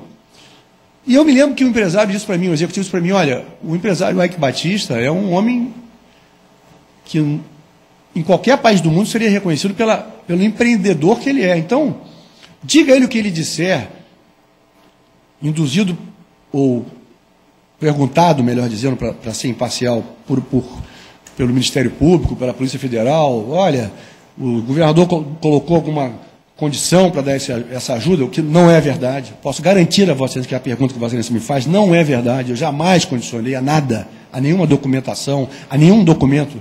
Ele sabe disso, a consciência dele sabe disso. Não só para a campanha eleitoral, como para a Rosa Célia, para a UPP, jamais. Certo.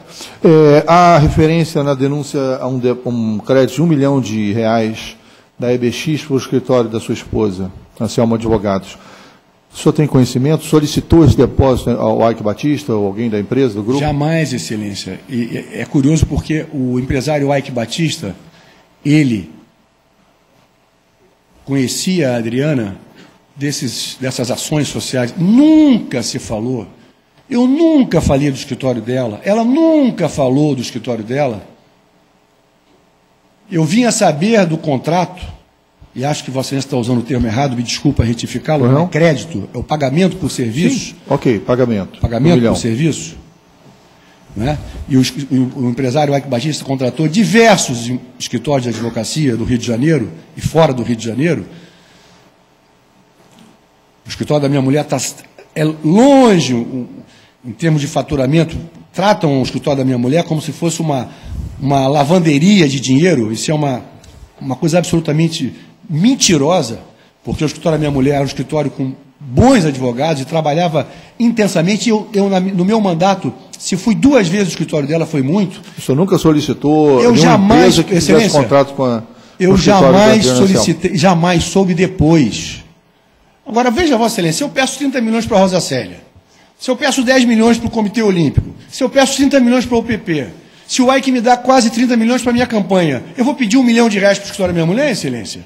Se ele me deu 30 milhões, eu soube depois, Excelência. Depois do contrato feito, o Ike nunca tocou nesse assunto comigo, eu nunca toquei nesse assunto com o Ike. A minha mulher me contou depois. E, se eu não me engano, nem ela foi, digamos assim, a executiva principal das tratativas profissionais com o escritório do Ike. Foram outras pessoas do escritório. Então, eu jamais falei nisso. Ah, perdão, até para a Madonna eu pedi recurso para o Ike Batista num jantar que estava o Luciano Huck, a mulher do Luciano, a Angélica, o Eduardo Paes, a Cris, num jantar para a Madonna na casa do Ike Batista. Até para a fundação da Madonna eu pedi recursos. Sabia que faltava uma outra... Então... Eu vi uma gravação do senhor tentando falar inglês. O senhor viu? Estava sofrível. Sofrível, não estava? Estava. Exatamente. Estava bom, não. Mas veja, Vossa Excelência, eu fiz tantas apresentações em inglês pela campanha... Não, aquele dia mas aquele dia eu estava animado. Imagina. Vossa Excelência imagina, Vossa Excelência voltou agora do Caribe de férias. Toma um drinkzinho, uma festa, o carnaval carioca, eu estava recebendo a Madonna e passei um pouco do... Só Vossa Excelência imagina, né? Mas, então, eu me lembro também, Vossa Excelência, é importante registrar, que o empresário Ike Batista sofreu uma investigação e uma entrada da Polícia Federal, não sei se com o Ministério Público, na sua casa, um dos primeiros anos do meu governo, 2007 ou 2008. É uma imagem até que a televisão usa muito. A televisão gosta de usar uma imagem minha entrando no IML do Paraná, que eu estou com as mãos para trás, dando a impressão que eu estava algemado, cabisbaixo. A TV adora adotar essa imagem. Adora misturar também a crise do Estado há 3 anos e 5 meses que eu estou longe. Vamos ao ponto. Eles editam, né? Gosto de editar. Tá. E também gosto de editar uma imagem que o Ike está passando por mim, cumprimentando a mim no Palácio Guanabara. Sabe o que foi aquilo? Foi um ato de desagravo puxado pela Firjan, pelo senhor Eduardo Eugênio Gouveia Vieira, que me solicitou o Palácio Guanabara para fazer um ato de desagravo ao então empreendedor Ike Batista, em que a Firjan fez um ato de desagravo pela ação da Polícia Federal na casa do senhor Ike Batista. Eu não sei o ano se é 2007, 2008, 2009, não sei.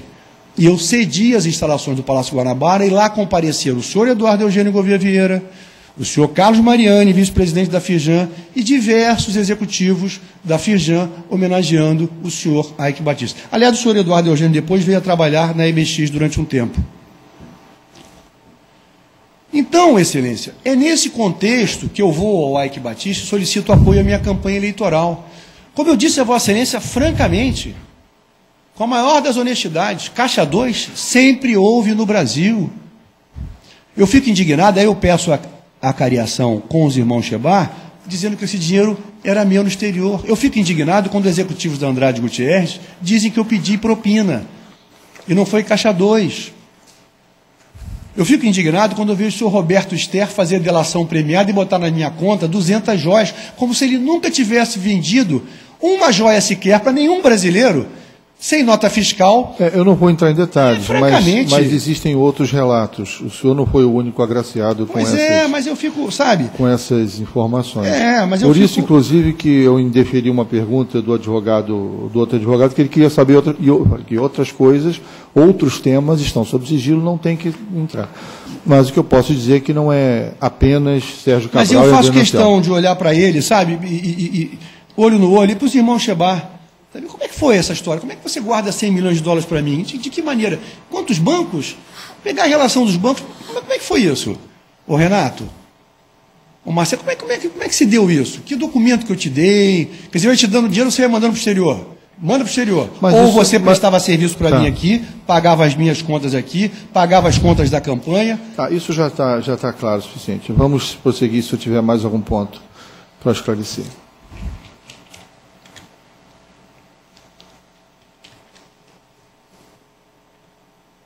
Eu já falei do surrealismo da tal aplicação, já falei da mentira da história dessa construção que eu havia participado, ou por mim, ou por terceiros, ou pelo Wilson Carlos, ou Carlos Miranda. O senhor já recebeu alguma outra contribuição para a campanha no exterior? Não. Essa foi a única? Foi.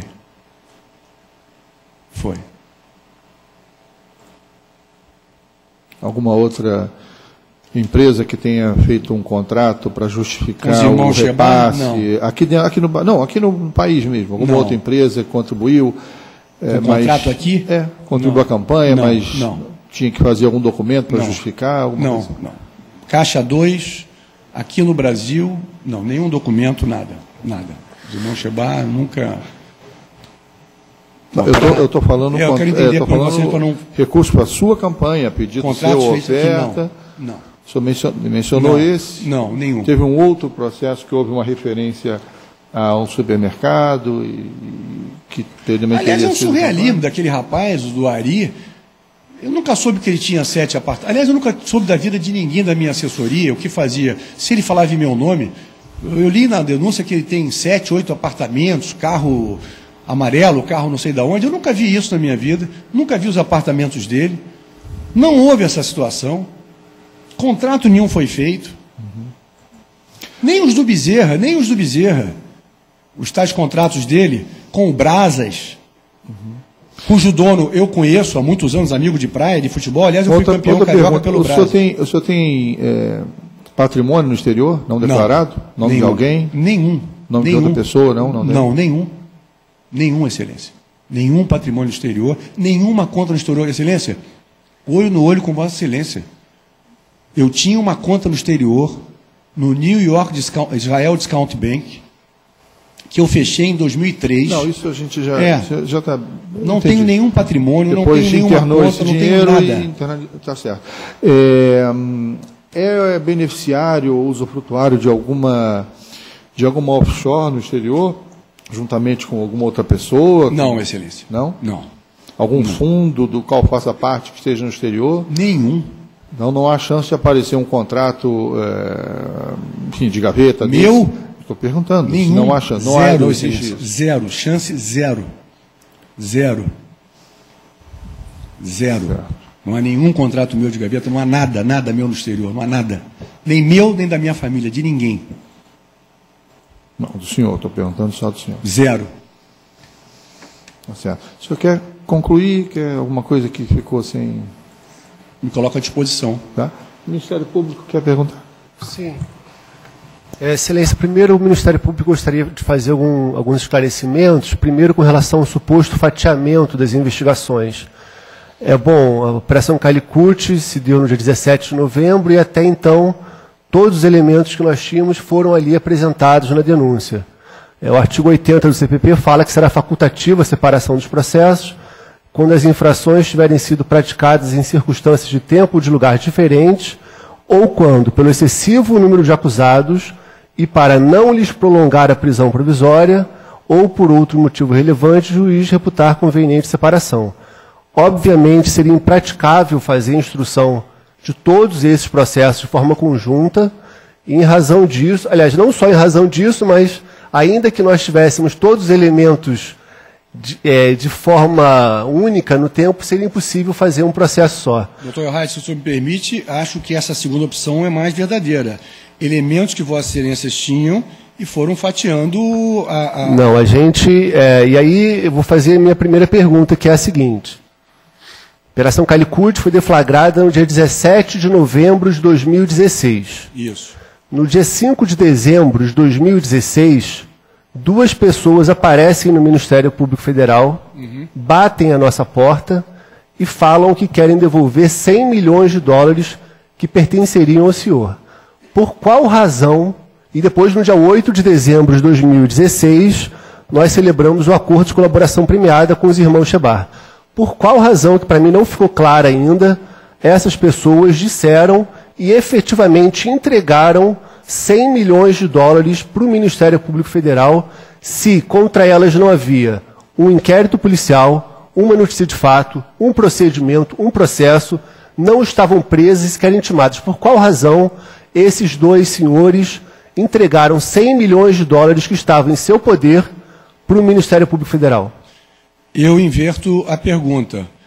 Por que razão 2 senhores procuram o Ministério Público Federal no dia 5 de dezembro e oferecem 100 milhões de dólares? Por que razão, no dia 8 de dezembro, se celebra um acordo de maneira tão rápida que eu nunca vi na minha vida? Dia 5 eles delatam e dia 8 se celebra o acordo. Porque o valor que foi devolvido por esses 2 senhores talvez seja um dos maiores devolvidos até hoje na Operação Lava Jato. Exatamente. Contra justamente uma organização criminosa que saqueou os cofres públicos do Estado do Rio de Janeiro que eu por não muito faço tempo. parte. Não vamos parte. Minuto. Que eu não faço parte. Não vamos O senhor é o iniciar líder. esse tipo de Eu diálogo. não faço parte. Não. O MP não tem a palavra, o acusado também não. Vamos encerrar dessa forma. Isso não é essa pergunta. Faça a pergunta, por gentileza. Tá. Não vamos acusar, não vamos adjetivar. Ok. Por favor, a pergunta. Na verdade, a pergunta foi por que razão, e ele, de uma outra maneira, disse, eu não sei qual é a razão. É exatamente isso. Ok, vamos à Só próxima para pergunta. pontuar com relação ao requerimento da defesa também, de acariação com os colaboradores, o artigo 5º, para inciso 4º da Lei 12.850, veda expressamente esse tipo de contato visual com os colaboradores. Eu ainda vou fazer o requerimento. Não, foi feito pelo senhor Sérgio Cabral. No Um comentário ele lateral, fez isso. comentário lateral, ok. Aham. Tá. Pois não. Outra pergunta que eu gostaria de fazer é que o senhor diz que o dinheiro foi para a campanha de 2010, os 16 milhões e meio de dólares que o senhor Ike Batista pagou por meio de uma offshore para o senhor Renato Chebar. Só que ele apresentou documentos que comprovam que o pagamento foi em setembro de 2011, após a campanha eleitoral de 2010. Como é que o senhor explica essa diferença no tempo? Exatamente por isso, Excelência. Por esses irmãos Chebar serem doleiros e certamente administrar recursos de terceiros, não só meus aqui no Brasil, deviam cuidar de contas no exterior de outros. Por isso que eu pedi as informações sobre o Ministério Público Federal Suíço, a investigação que eles estão sofrendo lá. Porque, exatamente, eles anteciparam o recurso para mim, tem que perguntar aos irmãos Chebar. Eles disseram que era propina. Eu recebi esse recurso na campanha eleitoral. Como eles fizeram, como eles pegaram esses recursos, em que conta eles puseram, não tem nada a ver com isso. É isso que Vossa Excelência talvez com boa fé, não tenha entendido. Uma coisa é uma coisa, outra coisa é outra coisa. Em 2010 eu vou ao Ike Batista, tem até a questão temporal, Excelência. Eu não fui ao Ike Batista em 2011. Eu fui ao Ike Batista em 2010, período da campanha eleitoral. Solicitar o apoio na campanha eleitoral. E o recurso chegou para mim.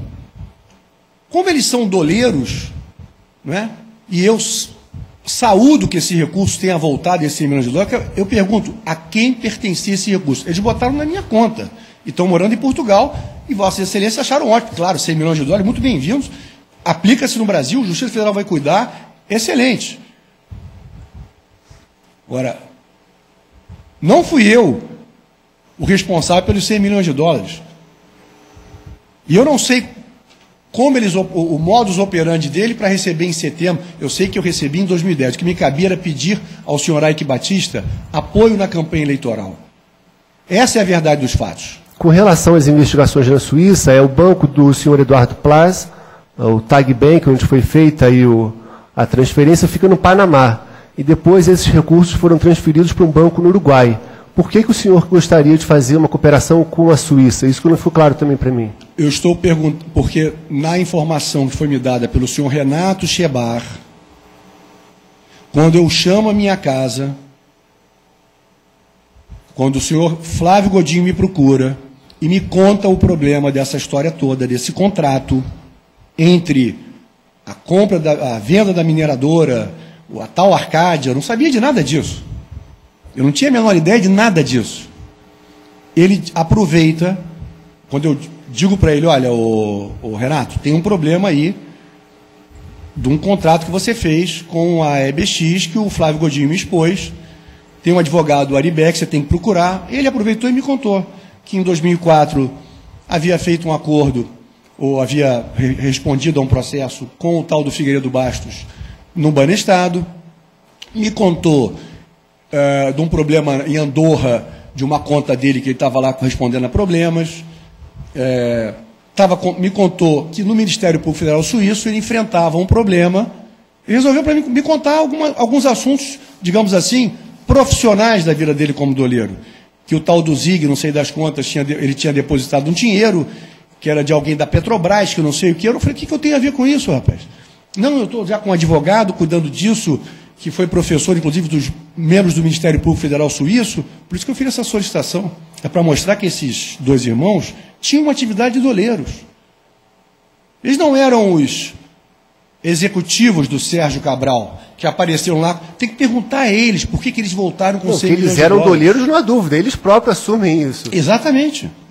Agora, cadê o documento? Como é que o Ministério Público Federal me imputa $100 milhões se não há um documento? Porque ele pagou uma joia para mim no exterior? Porque ele recebeu, por conta desse contrato do senhor Ike Batista? Isso era um serviço prestado no Rio de Janeiro, a mim. Como eles ajudaram a pagar diversas despesas de campanha eleitoral.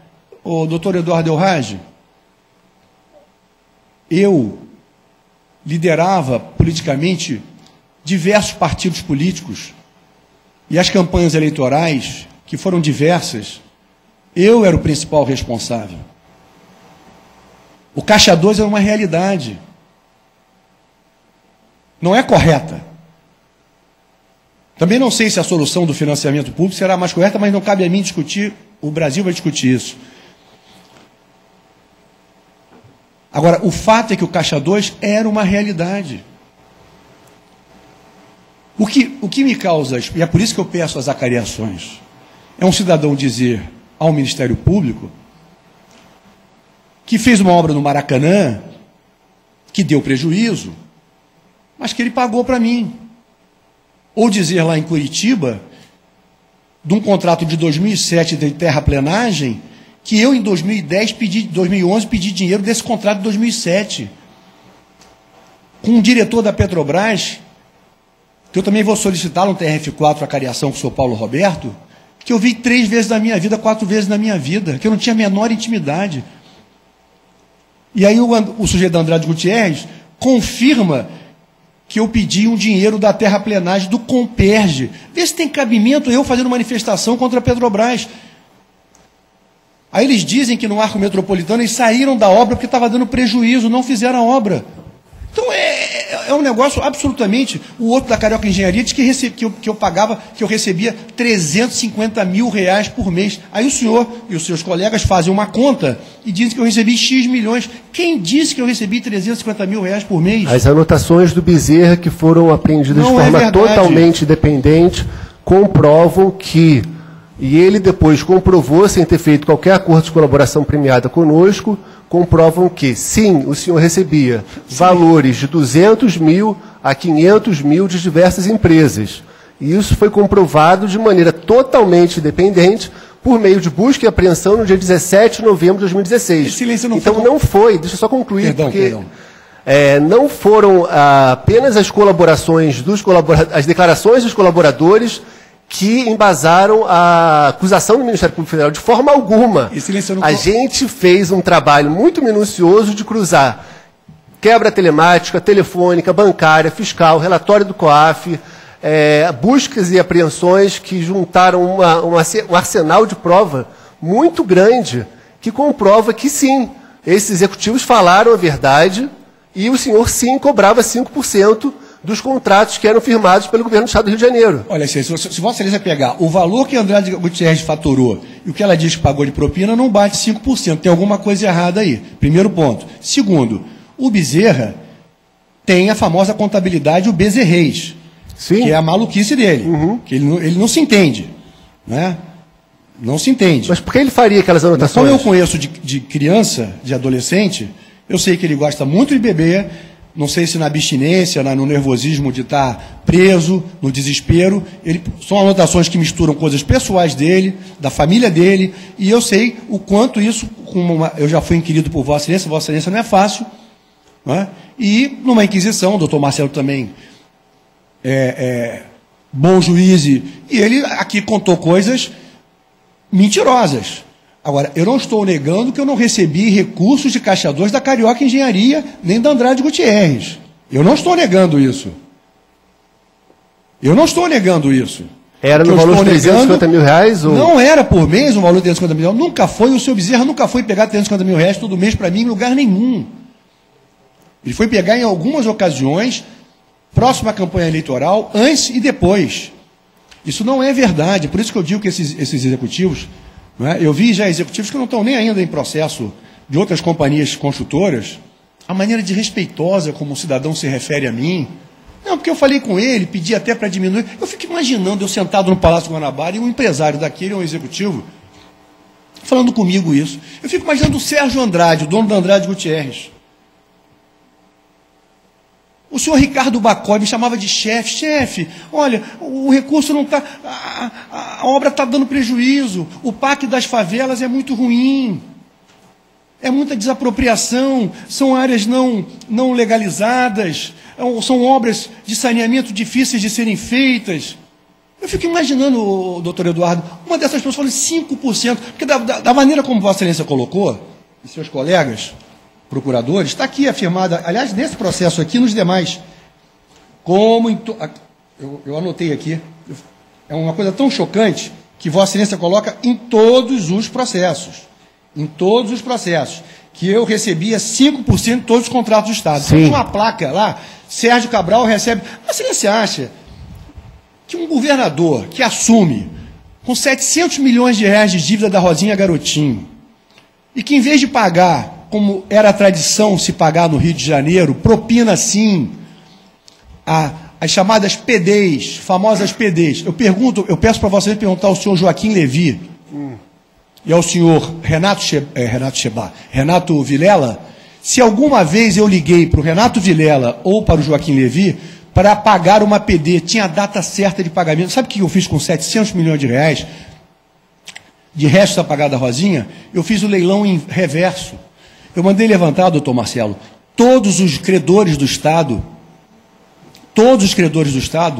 que davam alguns milhares, e o doutor Joaquim Levy e a sua equipe fizeram um recorte por valores. Então, os credores até 50 mil reais, era muita gente, Excelência, e pouco valor. Até 100 mil reais, era muita gente e pouco valor.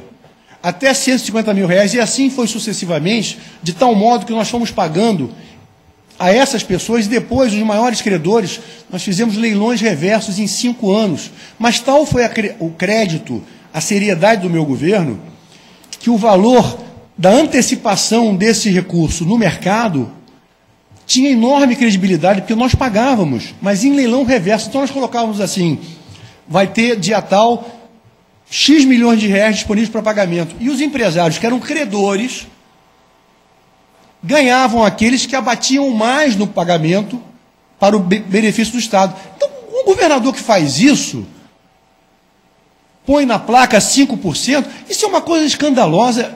Mentira. Mentira, Excelência. Mentira. Eu jamais falei em 5% com ninguém. Agora, se teve a tal taxa de oxigênio na Secretaria de Obras, eu não tenho nada a ver com isso. O secretário de Obras é o atual governador. Depois do atual governador, foi o senhor Hudson Braga, indicado pelo atual governador. O atual secretário de Obras, José Irã, era presidente da comissão de licitação. Como é que se coloca 5% sem pedir a essas pessoas para incluir os 5%? Inclui aí. Como é que eu vou me beneficiar sem conseguir combinar com Vossa Excelência, que é o responsável pela licitação? Como é que se faz esse drible? Olha, eu vou receber 5%, embute mais 1% da taxa de oxigênio. Como é que eu faço isso? A taxa de oxigênio, não, eu não tenho como responder. Agora, 5%, aonde? Pergunta aos responsáveis pelas comissões de licitação, não só da Secretaria de Obras, da Secretaria de Educação, da Secretaria de Saúde. Está lá o Sérgio Cortes preso. Da Secretaria de Saúde, se eu tinha lá pedido 5% a ele.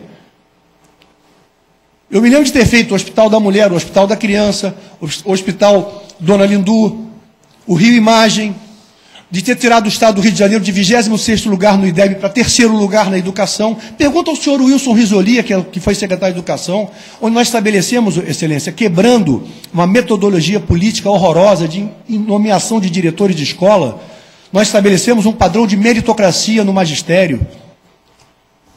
As escolas com melhor desempenho ganhavam bônus pagos pela Secretaria de Educação. Os coordenadores que eram indicados pelos deputados passaram a ser indicados por meritocracia. Nunca um deputado indicou um diretor de hospital. Como é que eu... Pergunta lá na comissão de licitação da Secretaria de Educação se eu pedir para mexer em alguma licitação. Pergunte ao secretário Risolia. Pergunte na saúde. Pergunte na ciência e tecnologia, onde a FAPERJ hoje não dá dinheiro, não paga aos financiamentos científicos. Nós fomos referência, Excelência. A UERJ, a nossa querida UERJ, que eu chamo de joia da coroa do Estado do Rio de Janeiro, teve o melhor desempenho universitário no Brasil nos meus 8 anos de governo. O melhor desempenho de ranking, está hoje jogado às traças. Pergunta, por favor, me vê. A última pergunta que eu tenho é a seguinte: o senhor disse que o senhor Ari Berger não era seu advogado. Mas no dia da prisão, salvo engano, era ele que estava acompanhando o senhor. Exatamente. Queria que o senhor explicasse, ele era o seu advogado ou não? Perdão, porque eu não tinha advogado criminalista. Como eu disse a Vossa Excelência, eu me dava bem com ele. Inclusive, entre essa situação do Renato Chebar, da vinda do Godinho, e de perguntar se havia algum problema do Ari Berger cuidar do assunto, e a ida dele a tratar do meu caso, se deu, inclusive, a morte do pai dele, o ex-deputado Berger, está me faltando aqui o primeiro nome, que era um querido amigo meu, e eu o contratei junto com o ex-procurador-geral de Justiça da República, doutor Aristide Junqueira, exatamente. Contratei os dois e até fiz um ofício ao Ministério Público Federal me colocando à disposição. Me surpreendeu a prisão preventiva, porque eu fiz um ofício ao Ministério Público Federal em junho ou julho, não me lembro, me colocando à disposição para qualquer esclarecimento, porque havia já as matérias sobre Andrade Gutierrez. Então, eu me coloquei à disposição para esclarecer. Né? E aí foi quando eu contratei o Berger e o doutor Aristides em Brasília. Né? Foi nessa ocasião. Bom, obrigado. Sem mais, Excelência. Defesa de Flávio Godinho, Ike Batista, quer fazer alguma pergunta? Foram citados aí no depoimento? Wilson Carlos? Pois não.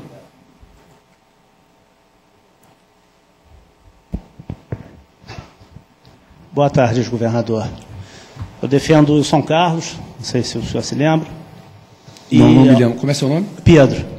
Pedro, defendo o Wilson Carlos, defendo lá na Lava Jato também. A audiência foi muito extensa, então queria reforçar o que o senhor disse, que aproveita a defesa do Wilson Carlos, né? Que eu não posso dizer, mas vou perguntar novamente. Pelo que o senhor sabe, se houve a reunião ou não, que o senhor sabe que o meu cliente, Wilson Carlos, estava nessa reunião que o Ministério Público relata. Me desculpa ficar aqui olhando para o advogado, excelência. Com vontade. Com certeza o senhor Wilson Carlos não participou dessa reunião, nenhum membro do meu governo participou dessa reunião, nem o senhor Carlos Miranda. Essa reunião foi determinada por mim ao senhor Renato Chebar, quando o senhor Aike Batista, o senhor Flávio Godinho me disseram na casa do senhor Aike Batista que dariam apoio à minha campanha em reais e que